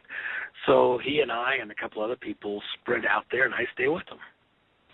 And at the quarter track point, you kind of slow down and set a pace to run the race.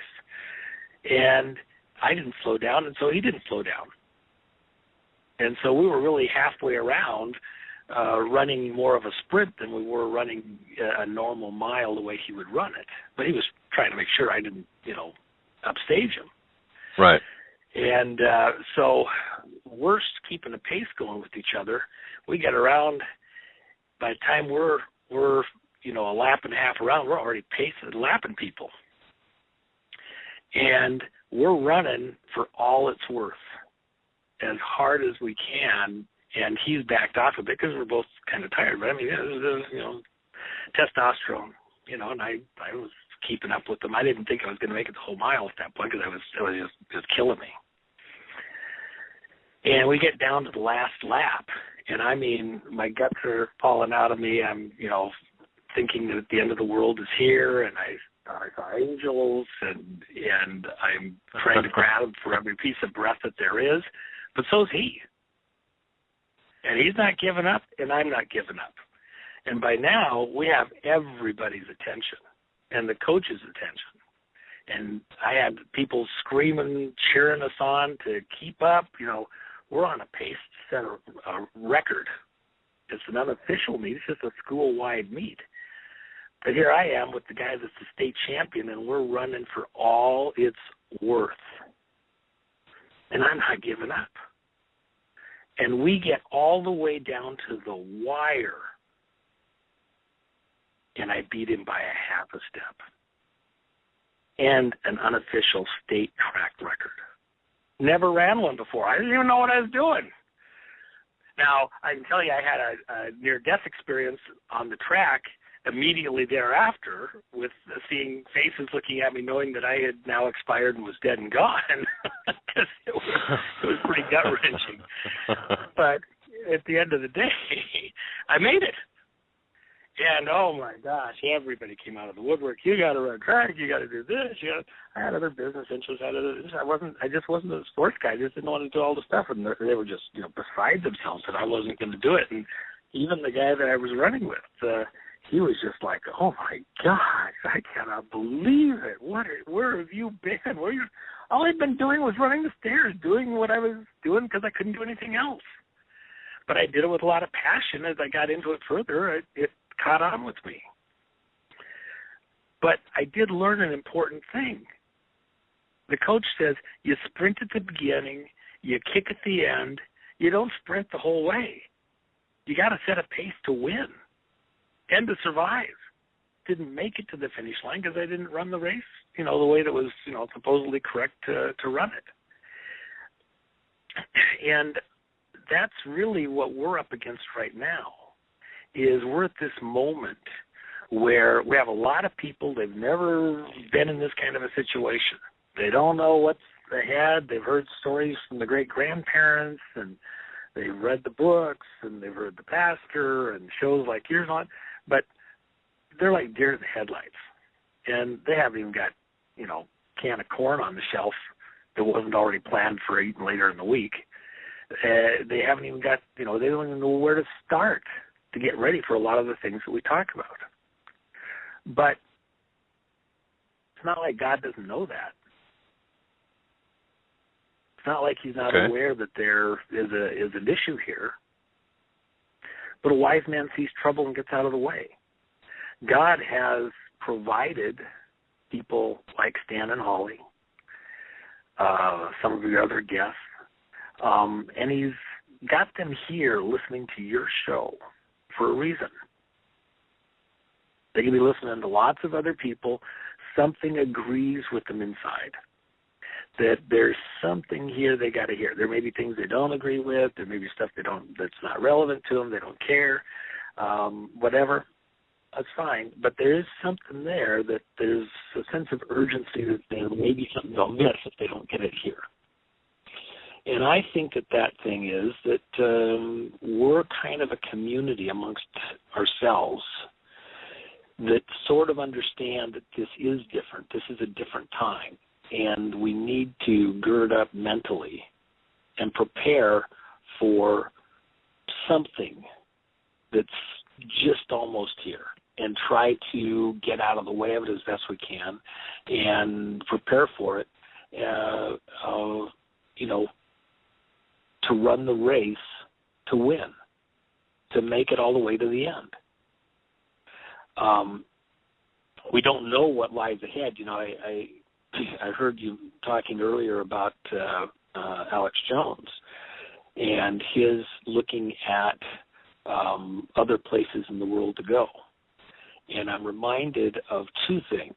Two thoughts come instantly to mind. Something agreed with me when Pastor Langdon mentioned several weeks ago about the men in the boat with Paul. And how Paul advised those men that everyone in the boat would be saved. But those connivers who thought they were just going to abandon the boat and they were going to be fine, take off in the rowboat and they were going to break free and get to land and, I got mine, too bad about you.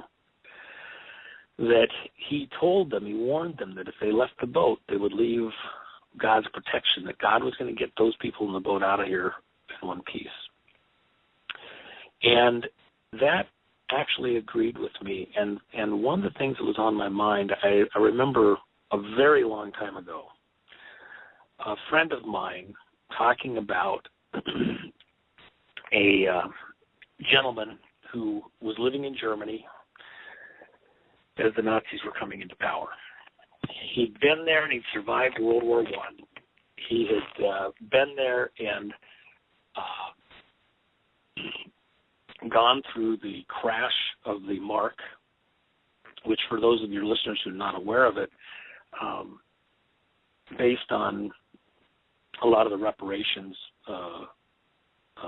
policies and things like that after World War I, at the conclusion of World War I, the mark, the German mark, and the dollar traded on par.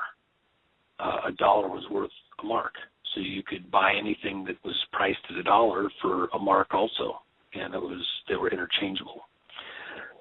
By the early 30s, the mark had gone through a horrible crash, and one of the other stories that one of the market gurus used to talk about was of two brothers who their mother had a pension, a small pension, and then she had her home and some property, and she had rooms in the house that they let out to renters, which were mostly military people. And so she was getting paid in marks from the government for these military people who were being housed in her house. So knowing the mark was collapsing very rapidly, she had a couple of billion marks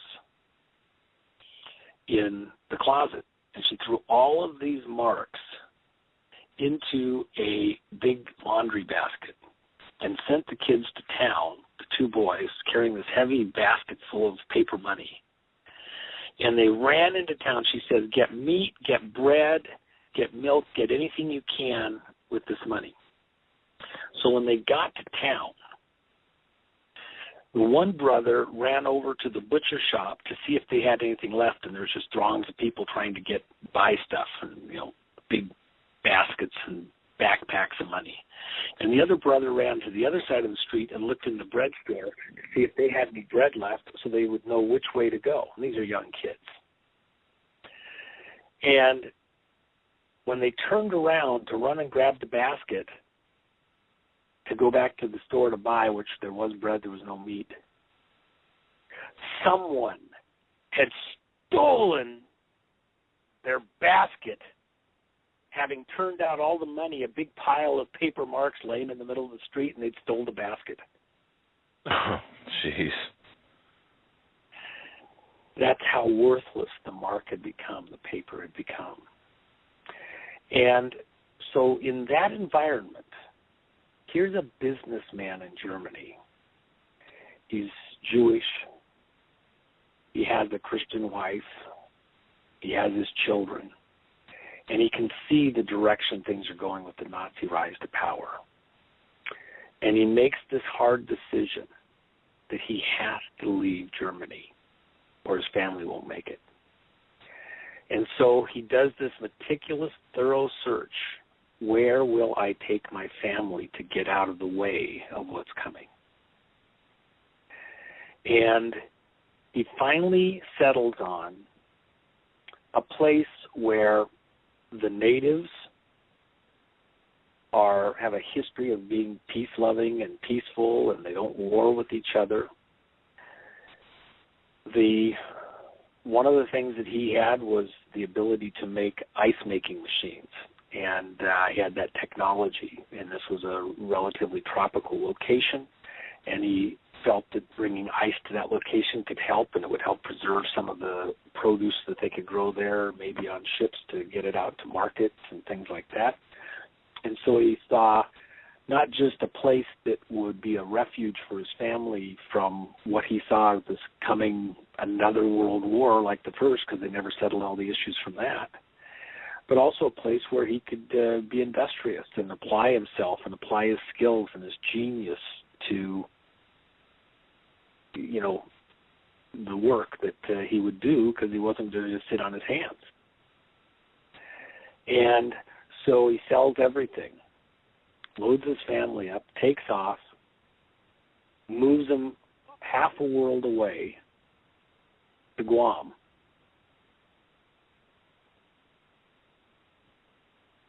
And the rest is history. He went out of the frying pan into the fire. War in the South Pacific. Who'd have guessed? He was trying to do the right thing and get out of the way of trouble, but it's a world war. It wasn't a regional war. And granted, there were no doubt some places that you could go and find that wouldn't have been as bad as other places, but even with his best informed and best attempts at everything to, come up with the right solution, he came up with exactly the wrong conclusion for all the right reasons. So we have to look at our situation. Would he have been dead, though, and his family been dead had they stayed in Germany? Yeah, probably would have been. Is there other people that did get out of the way? Yeah, we have people like Einstein came here and left Germany. You have other people that left and got out of the way of trouble and did better and survived. They had a right direction. Is there a perfect plan, a perfect escape anywhere from what's coming? I don't believe so. You might get out of the way of the economic problems, and the earthquake problems are there. I'm reminded of the scripture. I've mentioned it to people at other times because I kid about the missile silos and need a missile silo up in the Montana area or something like that. And so, okay, what's it say in the scripture about missile silos? It says, "Though ye hide yourself in the caves of the earth, in your underground dwellings, I, the Lord, will drive you forth from them to the surface for judgment. I will shake the earth and drive you out of those holes to judgment. All these underground caverns and cities and supplies and everything else, these people think they're going to outsmart God. Are you kidding? It's a worldwide judgment.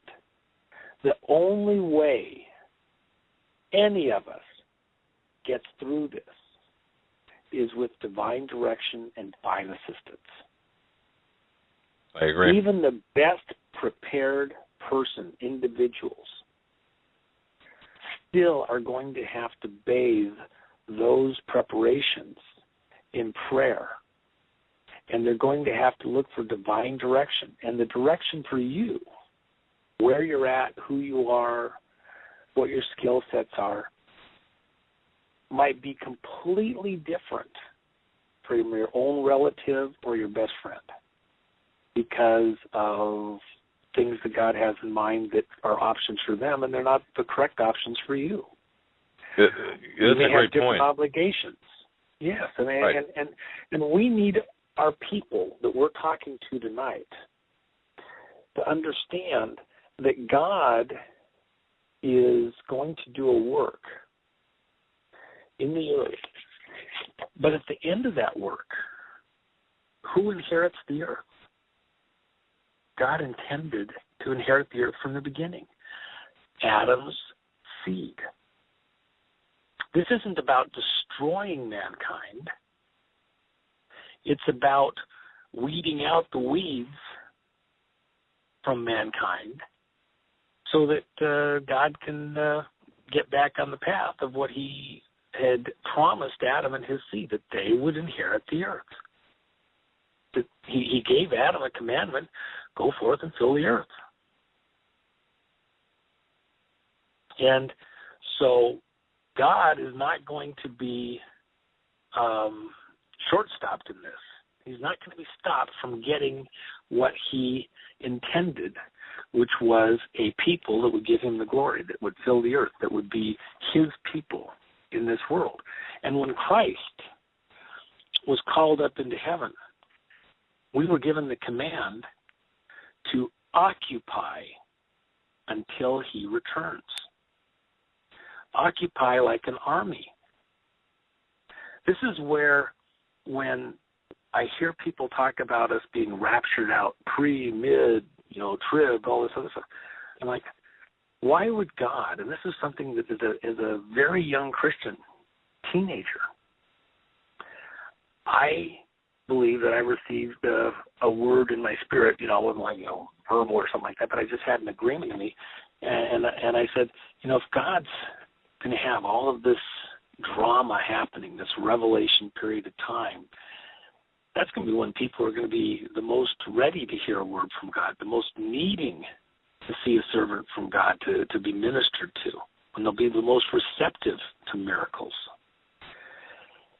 Why would I want to leave right when the battle starts? And it's like I was saying to you the other day, Doug, where's the warrior spirit in the church? Where is the warrior spirit to survive, to prevail, not just to somehow make it through to the end, by hook and crook or whatever, but to make it through to the end victorious, to prevail. God's got an army marching in the earth. And something you said to me the other day made me really think about this. And it's the programming that we receive, that resistance is futile, that it's constant. Resistance is futile. It's a fait accompli. It is a fait accompli, but not. We know who wins, but that doesn't give us a pass either to just sit back and watch retro TV and do whatever. We have to occupy. We have to play our positions, as you like to say, and we have to play our zones, positions, read our own mail, and do the things in which we're instructed to do. And a lot of people get confused about that. I didn't mean to take you off your well, no. Carrying on that same vein, though, part of what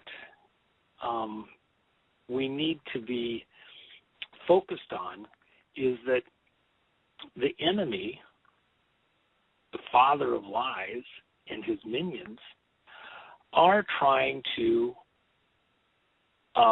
indoctrinate us with their lies that they will win, that they will prevail. You're all going to be dead on guillotines. You're all going to be marched into FEMA camps, and that's the end of you. And so within the church, within a lot of the people, they have this, we're all going to be beheaded for Christ. We're all going to be marched into the death camps for Christ. Look, I'm not going to go out and try to overturn the government or to, start a revolution as such. But I'm also not going to roll over and have criminals, usurpers, thieves, take over lawful positions of authority in my government by hook and crook, by usurpation, by violation of the laws. And I'll stand and use the very laws that we were given for protection to try and fight for the right. And the media. Part of the reason that you and I talk and that I talk with other individuals is to at least have an awareness out there of what is happening, what's afoot, and where it is at odds with the laws, with what's correct within the country, and try to address it, bringing knowledge to a broader swath of the public, bring more numbers to this conversation to hold for a right outcome. Now, there may be a sway where it looks like, these people are getting the upper hand, and part of that's because they've been working without opposition in the shadows, at the edges, just out of sight, and a lot of, all that's necessary for evil to prevail and win is that good people do nothing. And a lot of that complacency comes from, well, the government will take care of it, the courts will take care of it, the politicians will take care of it, my neighbor will take care of it. That's their job. They'll worry about that stuff all the time. The media will take care of it. Well, everywhere you look, all those people that could have, would have, should have taken care of it have, for whatever reason, been co-opted, bought out, undermined. They've become not doing their jobs. And I would even say within the church, whether if you have leaders of the church, if you will, who are telling you things that are at odds with scriptural doctrinal principles, then you have a responsibility to weigh anything said by any man against God's word, against God's truth. And if it doesn't measure up, Paul himself said, if I come speaking to you any other gospel than that which I have spoken to this point in time, then don't listen. If somebody's saying stuff that isn't correct when measured against the Word of God, even if you don't say the whole Word of God, if it doesn't measure correct against the Ten Commandments, what's the problem? Why are they saying that? Is something wrong? Have they lost their mind? Are they not doing their own research or homework, or they got an agenda? Or were they never the person that you thought they were to begin with? Part of this whole issue that's what we're dealing with is that we have infiltrators who have artfully, over a long period of time, wheedled themselves into positions of authority, and then, having a beachhead, have assist others to come in behind them and backfill other positions around them, to where all of a sudden we wake up one day and, all these positions of authority, all these offices, whether it be in government or in a university, are occupied by fellow travelers with an agenda that's at odds with what we were raised with. And all of a sudden, they're in the positions of authority and control and influence, and you and I are out. Exactly. And now we're fighting to try and get back into, some kind of control where we've lost control of those institutions to our detriment. And that includes in the church. And I think that your listeners, the people that we're talking to right now, are people of conscience, of influence themselves, who have been educating themselves to understand what's happened, where we're at, what's ahead, and now, most importantly, to do about it. And now I was going to ask you, where should that focus lie at this point? Where should we be focusing collectively and individually?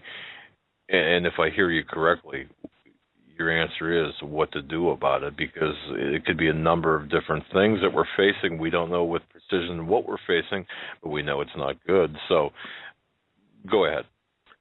Well, again, it comes back to we don't want to read each other's mail. God has a message for each one of us that is correct for our particular situation. What's ahead for us is going to be very personal to each and every one of us. And God has a very personal answer for each and every one of his kids.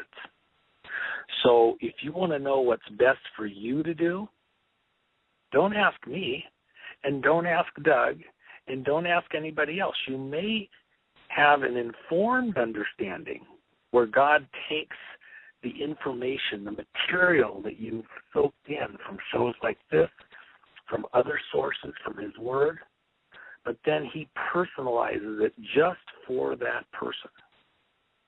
This is what your direction is, and gives them some agreement in their conscience about the direction he's chosen.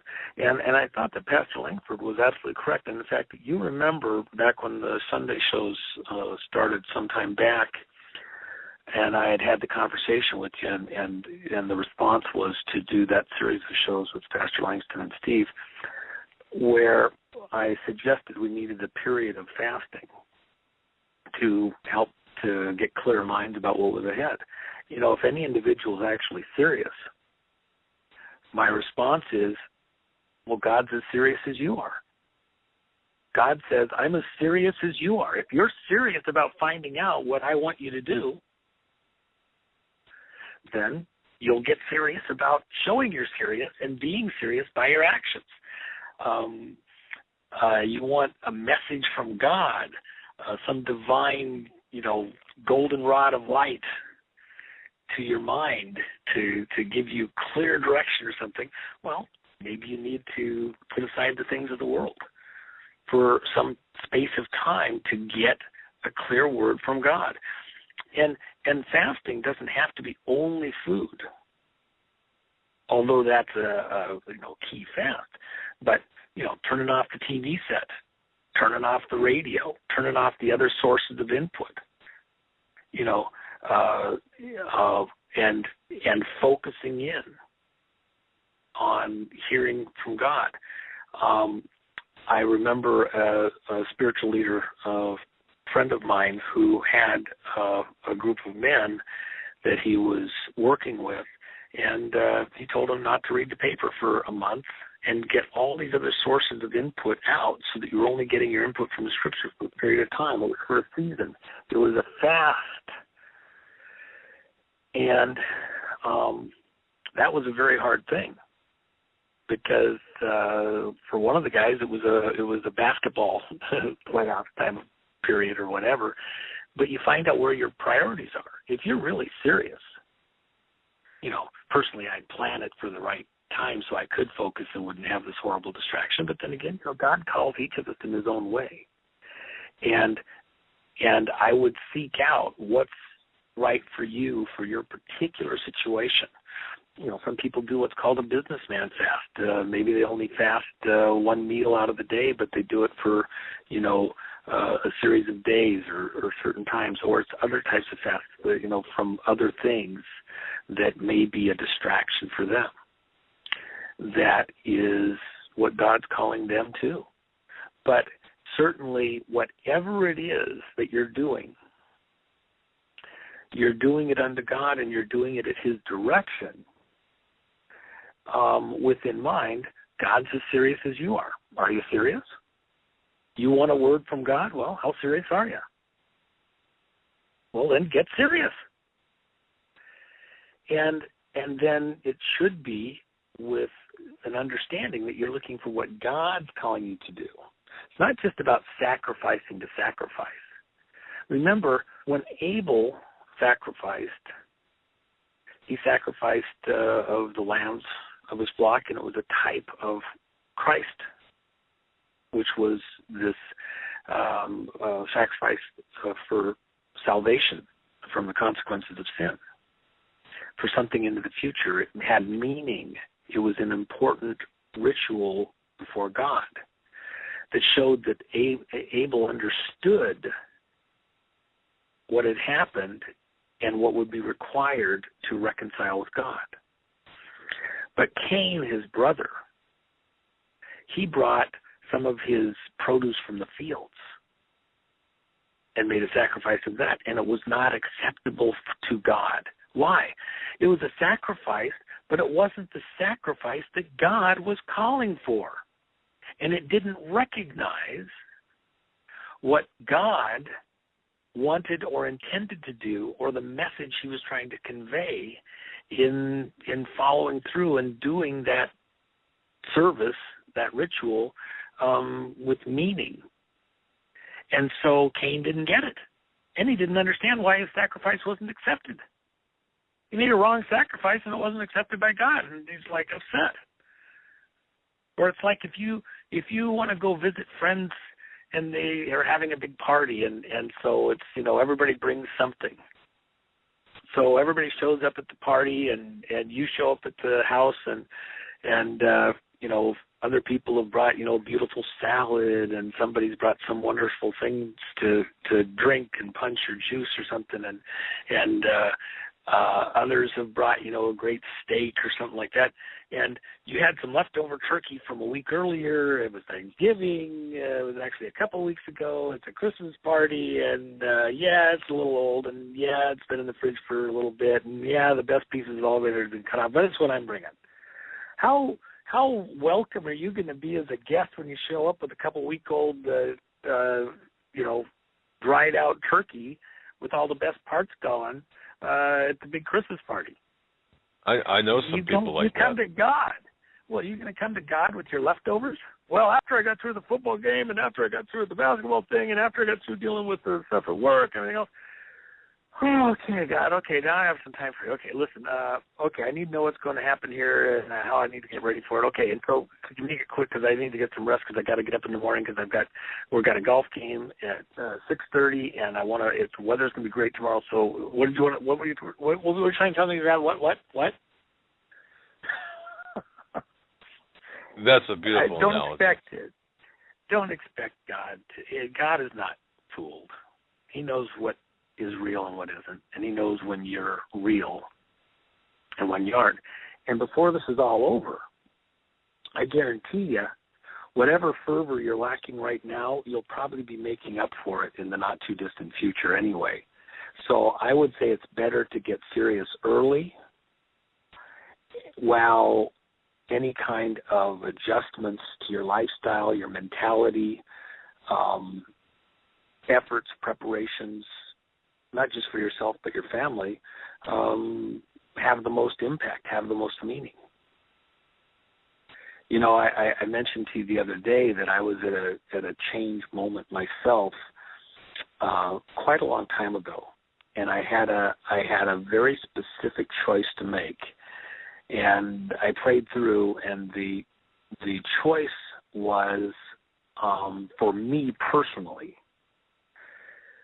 based on very specific things related to me, whether I would go one route, which was essentially a very personal type of preparation for what I saw coming that would have, feathered my nest pretty well and I think anticipated some of the stuff, or to take a different route, which was essentially wouldn't leave me personally preparing the ways that I felt were what I knew and understood needed to be happening, but it also meant that I might leverage the moment for greater impact over time to help others to be ready and to move, somehow affect what I saw as the future,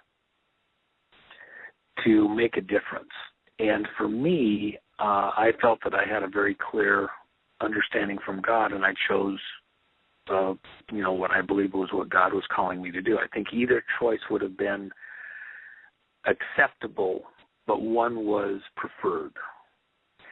And I look back over time, because I did pray very fervently about it, because I saw it as a why in the road.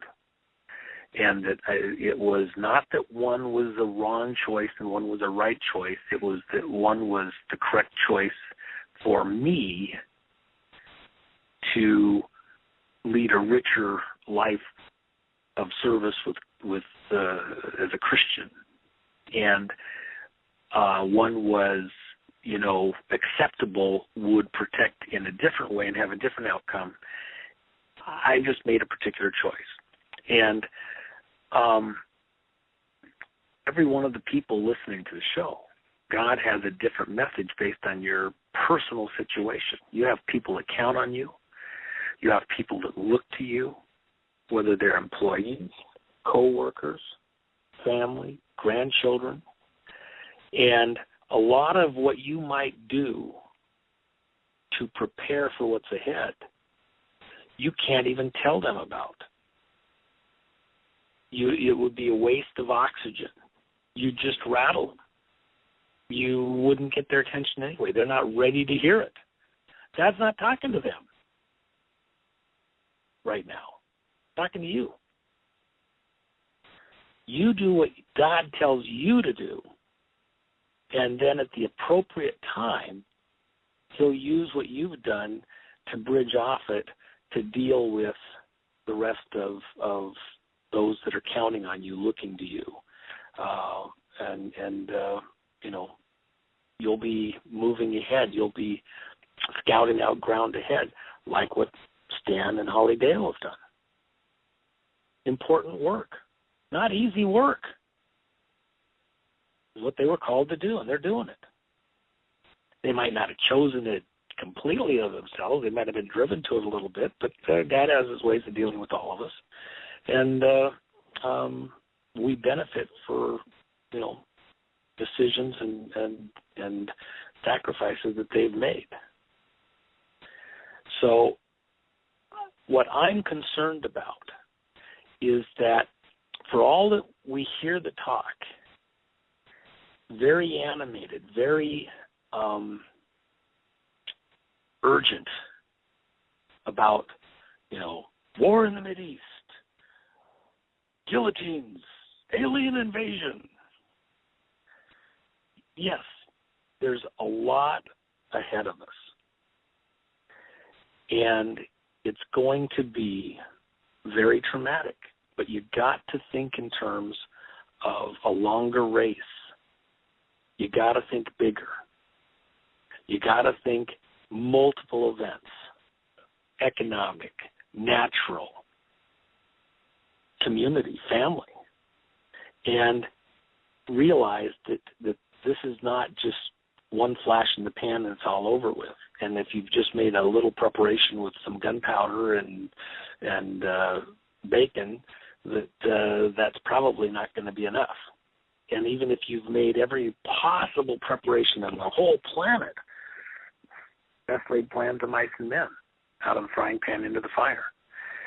You have to have not just an understanding that bad things are coming and get ready for it, but you have to have divine direction how you personally can and should get ready for it. There was the widow who was destitute and was called to, by prayer, go into her house, gather all the jars from her friends. Everybody that she could find went into her house and prayed, and they were miraculously filled with oil. And the oil was enough that she was then able to sell it and take care of her and her son and survive when there was no other means for her. The disciple who went out at Christ's direction and fished and found a coin in the fish's mouth in order to pay the tax. Miracles are ahead. And for those that are doing what God calls them to do right now, when care not for tomorrow, tomorrow will take care of itself. For those that are doing what they're called to do right now, God is faithful and will continue to give them direction as the situation evolves that's appropriate for that exact moment for them. But they have to put one foot in front of the other and start somewhere and begin the process of even just hearing what God's telling them to do. And not get thrown off because their neighbor's doing something different.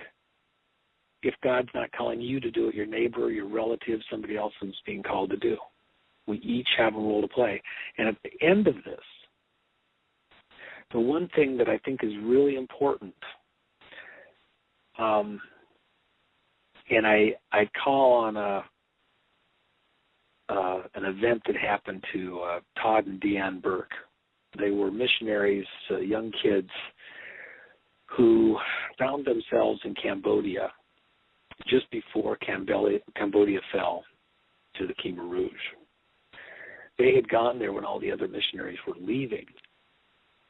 And to teach English, they couldn't get over with the ministry group they wanted to go over with, but they felt a clear calling from God to go there.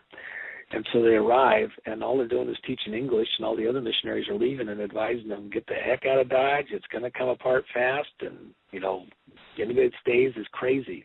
Anybody from the West, you're just asking for trouble. But they believed that they had been specifically called as young kid missionaries to go there and minister. They did what God told them to do. So even as everybody else is leaving, they're staying there ministering and teaching English. And the reason the English was important, because the people that could learn English had a better chance, if they got into any of the refugee camps, of getting sent to the United States or Canada away from the turmoil that was closing in on them. And so English became a very big deal. And what they used to teach English was the Bible. And they had many incredible miracles that happened. And wrote a book about it. And it was a great book. I can't think of the name of it right off the top of my head. And when the final moments came and they had to leave, as Phnom Penh was falling, and the flight that took them out of Cambodia took them first to Sweden. And so they get to Sweden, they get off the plane, they're dirt dead dog tired, and there's press people there wanting to interview them and ask them what was going on and how bad it was and all the horrible things. And one of the people from the press sticks the mic in Todd's face and says, well, after all this, was it worth it? I mean, you go over there to teach them all this Christianity, and now they're being overrun by the communists, and all the people that you are teaching Christianity, teaching them to leave their Buddhism and leave their faith that they grew up with. And now those are going to be the first people killed because you went over there with your Christianity. Do you think it was worth it? Was it that valuable? It's going to all get. It's not going to be worth anything anyway. It's all going to be destroyed. All the church work you did, all the Bibles you took over there, all the Christian teaching, it's all going to be wiped out. All the people you thought are going to be wiped out. So was it worth it? Well, Todd, I mean, he's dog tired, got off the plane. He had his wits about him enough, though. And he's thinking about all of his friends, all of the people who become Christians, who've filled with the Spirit, who'd had these incredible miracles happen in their lives. And he had to leave them in the middle of this chaos, this horror.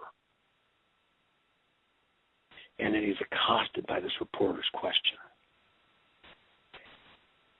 And he didn't have a clear answer, and he had the wits about him at that moment not to give an answer without getting God's leading for a right answer.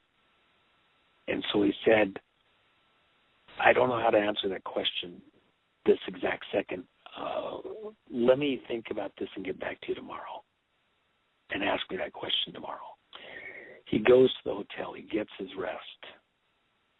He wakes up in the morning and he does what he does, which is his daily devotionals. And like God so often does, the scripture for that day was of the woman who came with expensive ointment and anointed Christ's feet before he was crucified at that supper. And the one who held the bag says to the woman and says to Christ, why has this woman wasted this expensive ointment like this? Why did she pour it all over your head and down across your robes and onto your feet? Why has she wiped her feet with her hair and wasted this expensive ointment when it could have been sold and the money put into the treasury for all of us so that we could give to the poor and to all these wonderful things? Why did you allow her to waste it like that? And Christ's answer was that she had answered by her actions a direction, a leading from the Holy Spirit from God. And that what she had done would be told anywhere, everywhere the gospel went for the rest of time. That she had done a beautiful thing because she did what God told her to do.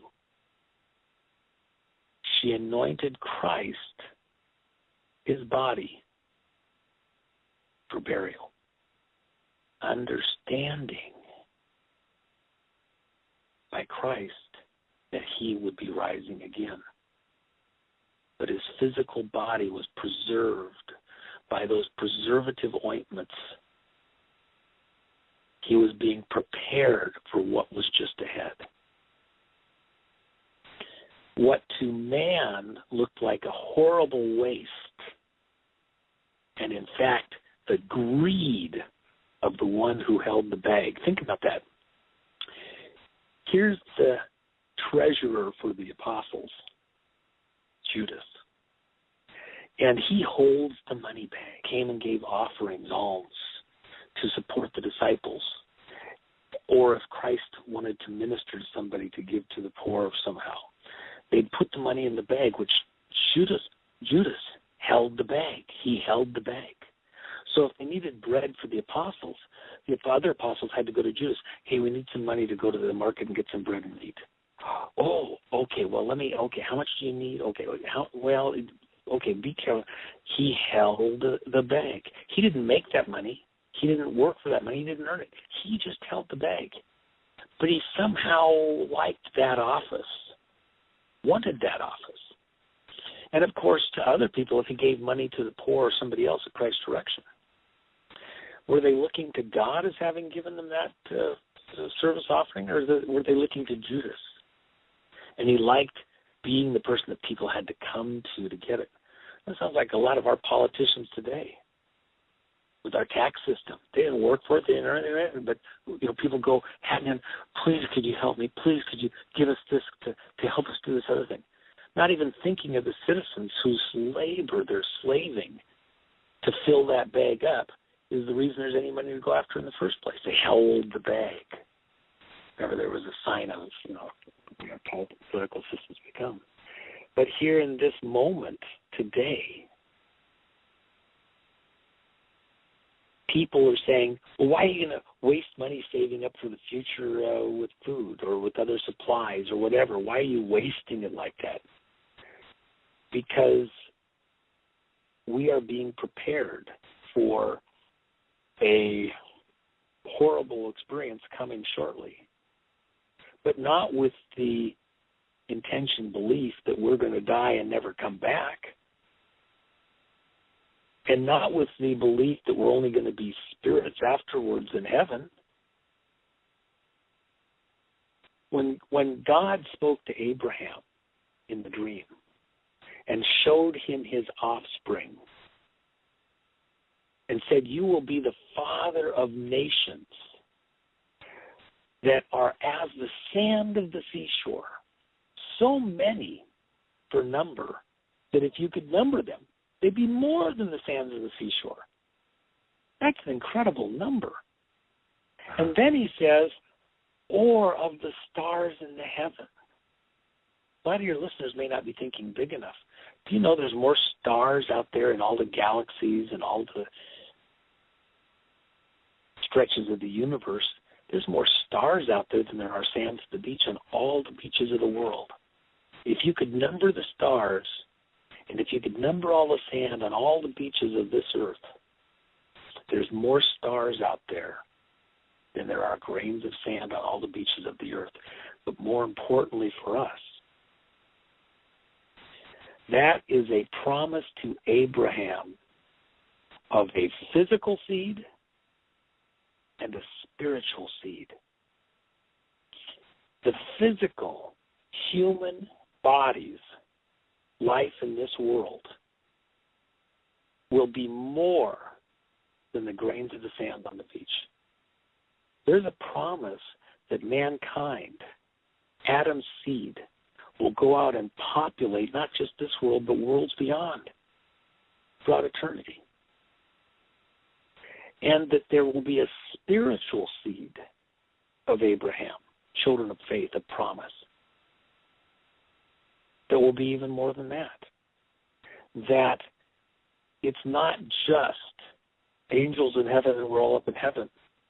And it's not just physical bodies of children being born and grow like we have since Adam. It's both.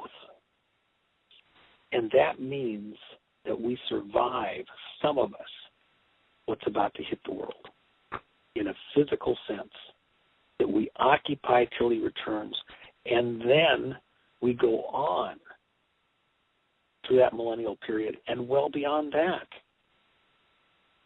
because we have a job to do, and that's to have physical presence in this three-dimensional world. And some of us, I was thinking of the movie the other day, Lone Survivor. You know, there were several men in that SEAL team there in Afghanistan when the fight began. And each of them did what they could, and they got to certain moments in that people had been injured. And the question, can you fight? You're injured, but can you fight? Yes, I can fight. Let's keep moving. And at the end of the 4 men that started, there was only one lone survivor. Were the other men's lives wasted? And at the beginning, did we know which one would be the survivor? So we're only going to protect that guy? They fought as a team. There was attrition. There was only one that made it all the way, but he made it for all of them. You got to have a warrior spirit. You got to decide to win. You got to decide to survive. And if for some reason you personally don't make it through, you play some important part, some important role in getting somebody else through. It could be your own family, it could be your neighbor, it could be a person you don't even know today. God himself only knows. But you got to decide to engage. Get in this fight and stay there and play your part.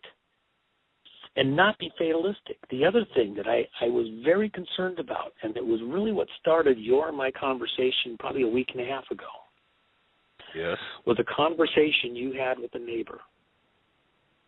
And that person said something to the effect of, kind of a fatalistic response. Well, whatever's going to happen is going to happen. Nothing I can do about it. Nothing I can do about it. That's right. Nothing I can do about it. And you remember what my response was. I said, the proper response is Syria. Because Syria was on a trajectory, was on a path, it was on a schedule. And at several key points, those with machinations to begin what's just ahead, going to make it happen. It was imminent. It's going to happen any day. At several key moments in that workup to drag us into conflict in the Mideast, a spreading conflict, it's inevitable. You're not going to change the thing. Nothing you can do. The public came to understand in broad enough numbers through multiple sources, multiple people. They got the message and they realized something's not right here. Something is not good here. We're not getting the real true story. Danger, danger. And although neither you nor I could step into those positions of power and hit the off switch, pull the fuse, collectively, those people in positions of power recognized that enough of the public was watching and understood and realized something was wrong, that they weren't working in a vacuum. And they realized they couldn't pull off a little snafu without it possibly blowing up in their face enough so that it would stop them from doing everything they're trying to do. And so they had to back down. That only happened because the public was more engaged than maybe normal or they had been. And that only happened because people came forward from positions of knowledge, positions of influence, and played their part and said no and hell no, and told their neighbors, and stood their ground and made a stink, and called their politicians. They got thwarted. Doesn't mean they got stopped, but we bought time. And if you go by the estimates of what's the number going to be when Syria finally does happen, then I think that, that there's, they haven't backed down, but we've bought some time. The potential losses could be millions and millions. So for that effort, we bought some time for a lot of people. Wasn't perfect, didn't stop it completely, but we made a difference.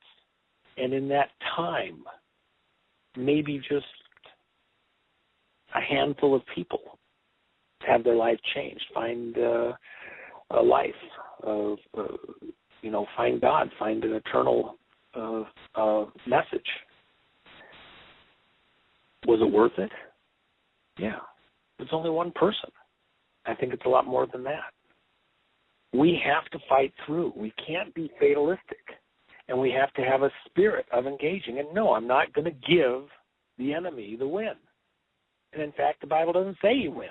It says he loses. The Antichrist is opposed at many points in what he's trying to do. I personally think that, just like it says, judgment begins in the house of God. The United States suffering in some major catastrophic way early on in this, there's a certain refining that occurs in the course of that. And the one thing I didn't mention when I was talking about Todd and Deanne Burke was the rest of the message. When he reached that scripture in his daily devotionals, and he was praying about what was there, God gave him a revelation, gave him a vision of what was just ahead. And he said, though the church in Cambodia is going to have to go underground and will be sorely persecuted, when you come back after all of this has happened, you're going to find a body, a church body, that shines brighter than the noonday sun, where miracles happen and have happened all the way through. The church wasn't going to be destroyed.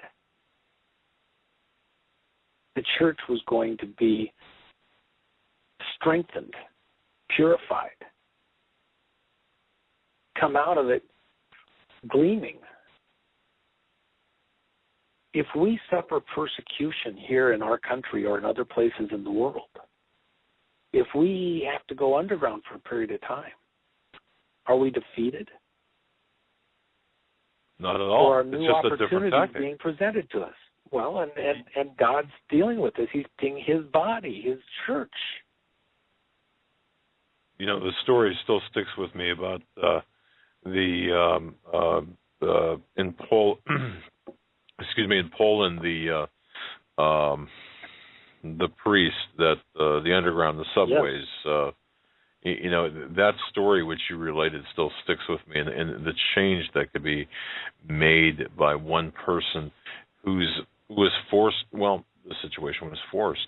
Well, let me tell the story. It's an important story. It's a critical story. In Poland, when the Soviets were oppressing the population so severely, and the labor unions came forward, and Lech Walesa leading a lot of the movement, they said, we're not going to work in the shipyards if you're not going to do this and that and the other thing. We're not going to live, in an oppressed way. Now, prior to that, sometime prior to that, there was a pastor in one of the churches, and he didn't agree to limit his preaching the way that they wanted him to moderate it or modify it. And so as a punishment, and I don't tell a story exactly perfectly, I mean, there's others that know it with greater precision, but I think that people can go online and find references to the story. It's not like this is some totally unknown thing. The pastor essentially was made destitute to the point where the only thing he could do was take a job working in the subway, in the underground train depots as a janitor in the restrooms. And that was like the lowest job you could possibly get. Horrible job. And he took that job with Thanksgiving. And one interesting thing was all the political apparatchiks, all the key military people, the leaders and everything else, they had their own bathrooms. He got the commoner's bathroom. People come down there drunk and throw up. It's filthy. It's horrible. And he had expected to keep that place spotless. And he did his work with fervor and enthusiasm that God had put before him. It wasn't beneath him. And people actually preferred to go to the restroom that he was servicing because they knew they were going to get the best that they could get. But more important is people found out, oh, you're the pastor. Oh, you're the guy. And he'd give them a word for the day, something that God had given him that day, something fresh for the soul. And people actually sought out where he was at. And then people would tell him stuff, who knew a little piece here, a little piece there.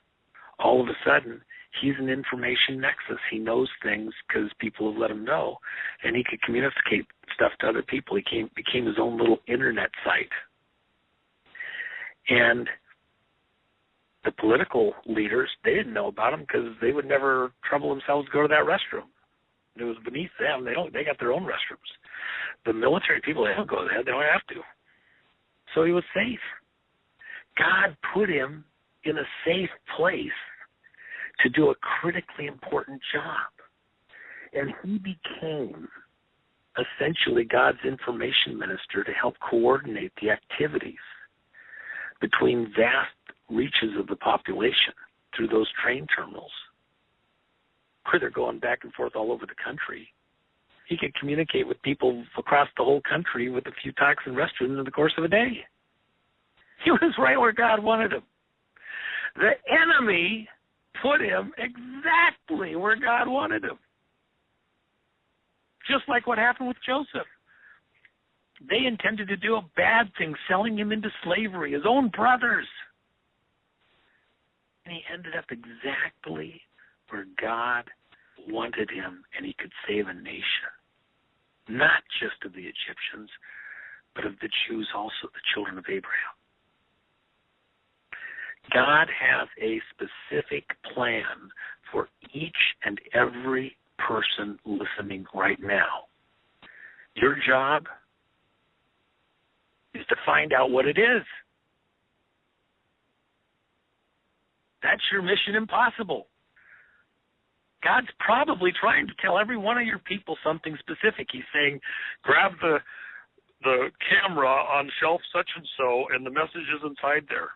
Grab the scripture thing from such and so, and the message for you is right there. You got to pick it up and take your mission, take your assignment. And it may not be what the person next to you's assignment is. It might be the same. Maybe you're working as a team.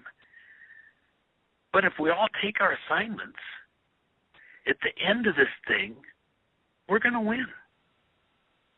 And the least of all the jobs, the worst assignment of all, might be the most important one in completing God's ends. Because that pastor,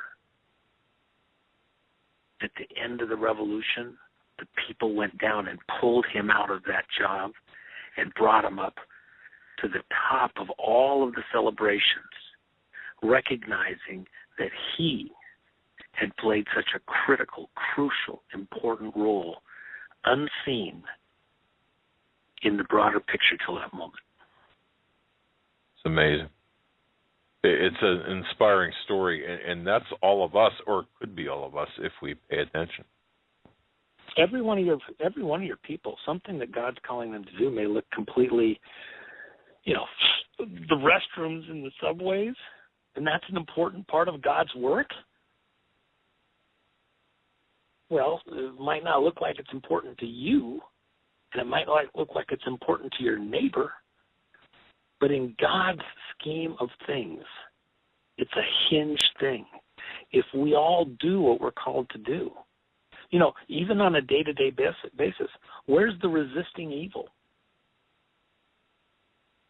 Where's the standing for justice? Who will be righteous to sake? Who will make a stand for justice' sake?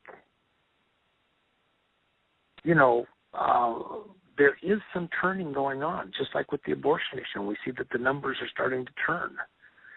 The population's beginning to realize that a lie is being foisted upon us, and we're being pushed to go a certain direction. Resist. Resist the tyrants. This leadership in there wants to just roll over and allow an imbalance to take over in our country, where the executive office overrides the legislative and the judicial, and the legislative and judicial don't even do their jobs because they've been co-opted. They just roll over and let it happen. Well, it's a three-legged stool, and two of them aren't doing their job. You're going to fall over.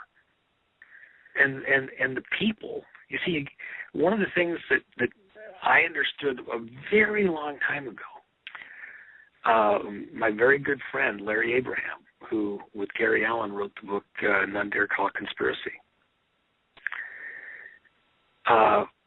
We had a conversation one day of where we lived, and we were talking about the fact, the politics at that time, which was a very long time ago.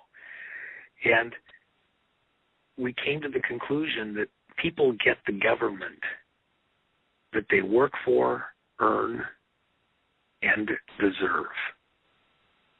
We didn't get here by any accident.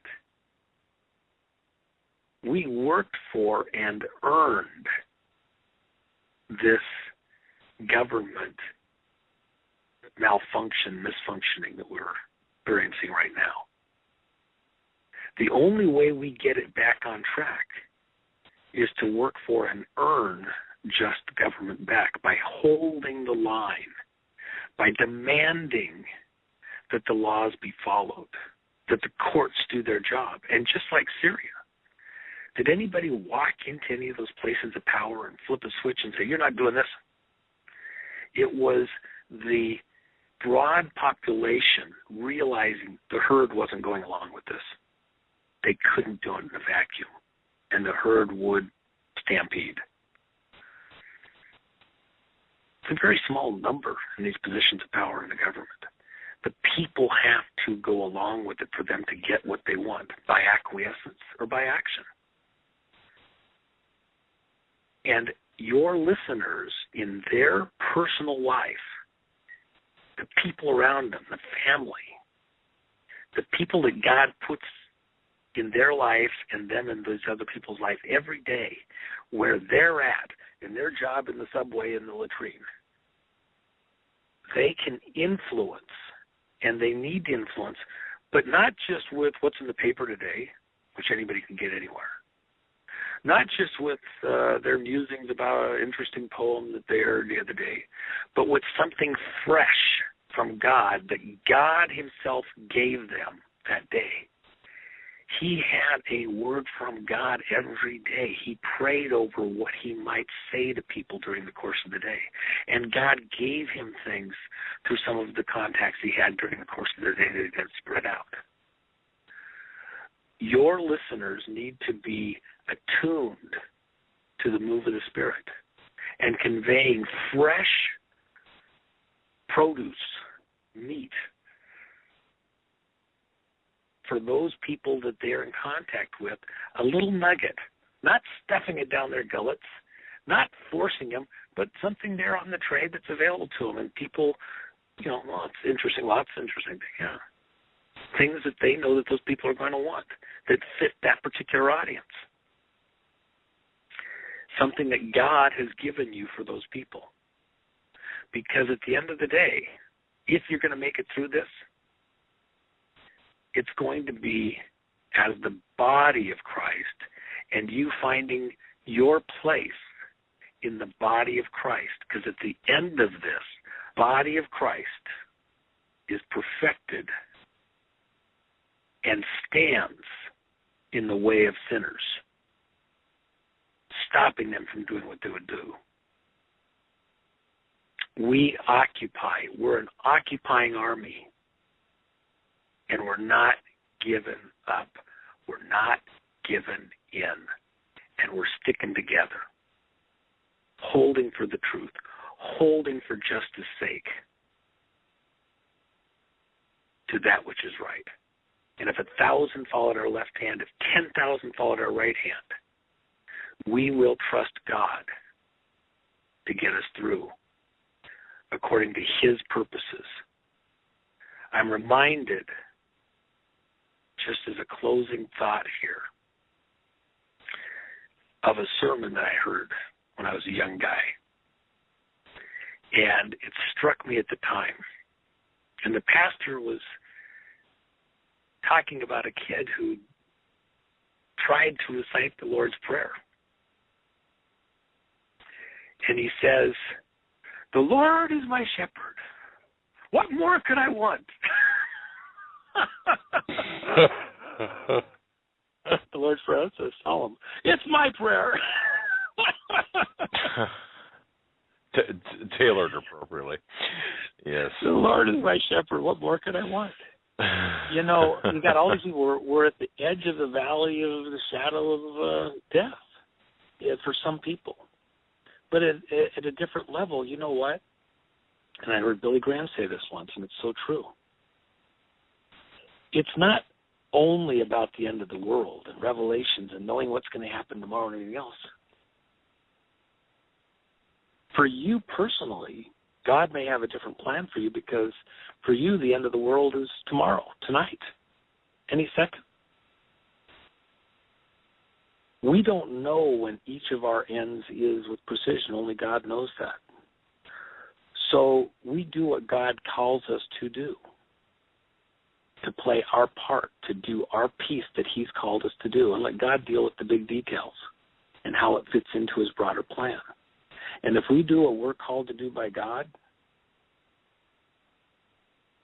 it'll work out just right. But we have to have faith and trust him for his decisions, his direction, not just our own. And if you're making plans, okay, man plans his plans and makes his plans and plans his way, but God seals them. God makes it correct.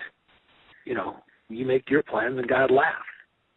You commit your plans to the Lord, to our Father, and he approves them and blesses them. When the child brought the loaves and fishes to the apostles, and then Christ received them and blessed them, it fed the multitude. But it wasn't until they were blessed. You have plans, you have things, you're storing stuff up. Okay, have you given it to God for blessing? Because what you have may not feed very many. It may not do very much good work. But if God blesses it, it may not be much, but it will be more than enough. It may not be much, but it will be more than enough. 12 baskets full, left over after everybody's full, for snacks on the way home, for others that didn't make it to the meeting. You know, one extra final thought. We were talking also about Shadrach, Meshach, and Abednego. And they were thrown into the fire, into the fiery furnace, because they wouldn't do what the king wanted. And they didn't die. They're still wiggling around in there. So the king orders that the fire be made 7 times hotter. I want them dead, dead, dead. Doggone it, you're not getting the fire hot enough. They make it so hot that the people stoking up the fire are dying from the heat trying to stoke up the furnace. And you know what? After you and I talked, Doug, it occurred to me, what do you use a furnace for? It's to refine metal, to refine gold and silver. What do you suppose that furnace was a furnace for refining gold and silver? And they were thrown into that furnace, which could be heated up even hotter and hotter and hotter. They were being refined in that moment. And you know, the only thing that got damaged in that whole fire was the ropes that bound them. The ropes were consumed. We're going into this crisis ahead of us. We're afraid of it. The things that are binding you down, that are holding you back in your spirituality, in your walk with Christ, may very well be consumed by the fire, and you're upset by that? And by the way, in the midst of the fire, when the ropes had burned away, what were Shadrach, Meshach, and Abednego doing? They were having a great time in there. Why? In the midst of the fire. For all the people to see, imagine. It was a spectacle in the whole community. Everybody came to find out what was going on, like a big stadium. Everybody showed up. What's going on? And as the word spread, as this drama stretched out, people were coming from the hinterlands to find out what's going on. They're burning these guys up because they wouldn't do what the king said, and he's all upset, and they didn't die right off the bat, and the fire's getting hotter, and the guys that are stoking the fire are dying. Oh, my gosh, I got to come see it. And when everybody shows up, they're at the stadium to see what's going on. They all see what the king saw. Didn't we only throw 3 people into the fire to burn them up? And they were bound securely? I see 4. Christ was right there in the midst of them. In the midst of the fire, they found Christ. They were having church. We go into this, whatever's ahead. The moments, the dramas ahead, whatever they might be. Get your mind straight. You're going to lose your bounds. You're going to lose the change. You're going to lose the things that are holding you back. And in the midst of that, you're going to find Christ right there.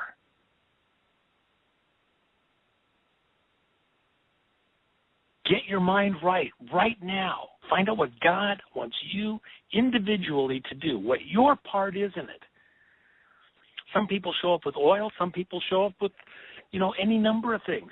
You might not be called to get everything ready for what's ahead. You might only be bringing one thing that everybody needs. You might only have pears or peaches or some other thing that God calls you to bring individually, shoelaces.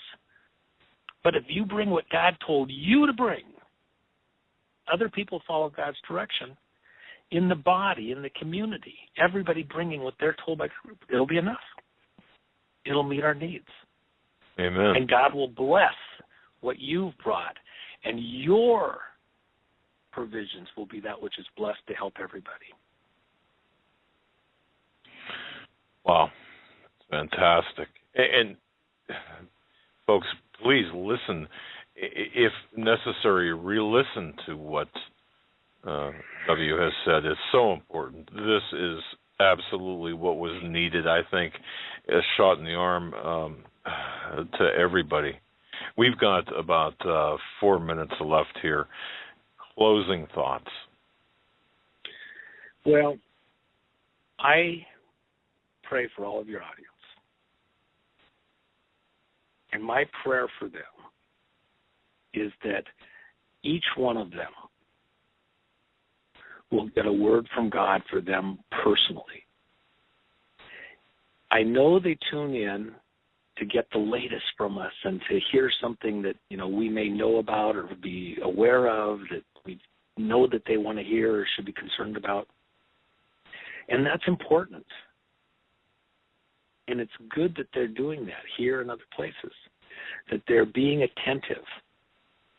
But even with that, there's something specific that God wants to tell every single person listening here that's His message for them alone, said His way. And that's what I would pray that they would get by whatever method is necessary, that God would get their attention, give them their assignment. Your mission is, if you choose to accept it. And then, having gotten the mission, they do accept it. They play their part. They play their role. And we meet on the other side of this, laughing, having survived the fire, to compare notes. I believe that God is faithful and is as serious as every one of your listeners are. They've been serious about coming here, hearing what's been said, hearing all the various people, but it is personal. Make it personal. What's coming will be very personal. Get personal with God right now. Before all these other distractions start to really come in and try to take our attention away, this is a moment, the calm before the storm, to take a deep breath and get what God has for you right now. So you go into this prepared according to what God has in mind for you. And if you do that, we're all going to be better off. Amen, I also brother. believe I also believe that everyone needs to run this race, even when you get direction from God. Remember, this is going to be a long, grinding thing. Do not get thrown off. It's all over tomorrow. Christ has been here and gone, whatever. Buck up. Gird up internally. Get some scriptures in your soul. Memorize some scriptures. Prepare. And realize that it's not over in a day. And if somebody doesn't listen to you, if somebody doesn't want anything to do with what you're doing right now, when our friend started in the subway latrines, he didn't have a very wide audience to begin with, I guarantee you. He was diligent about what he did. He did it with faith.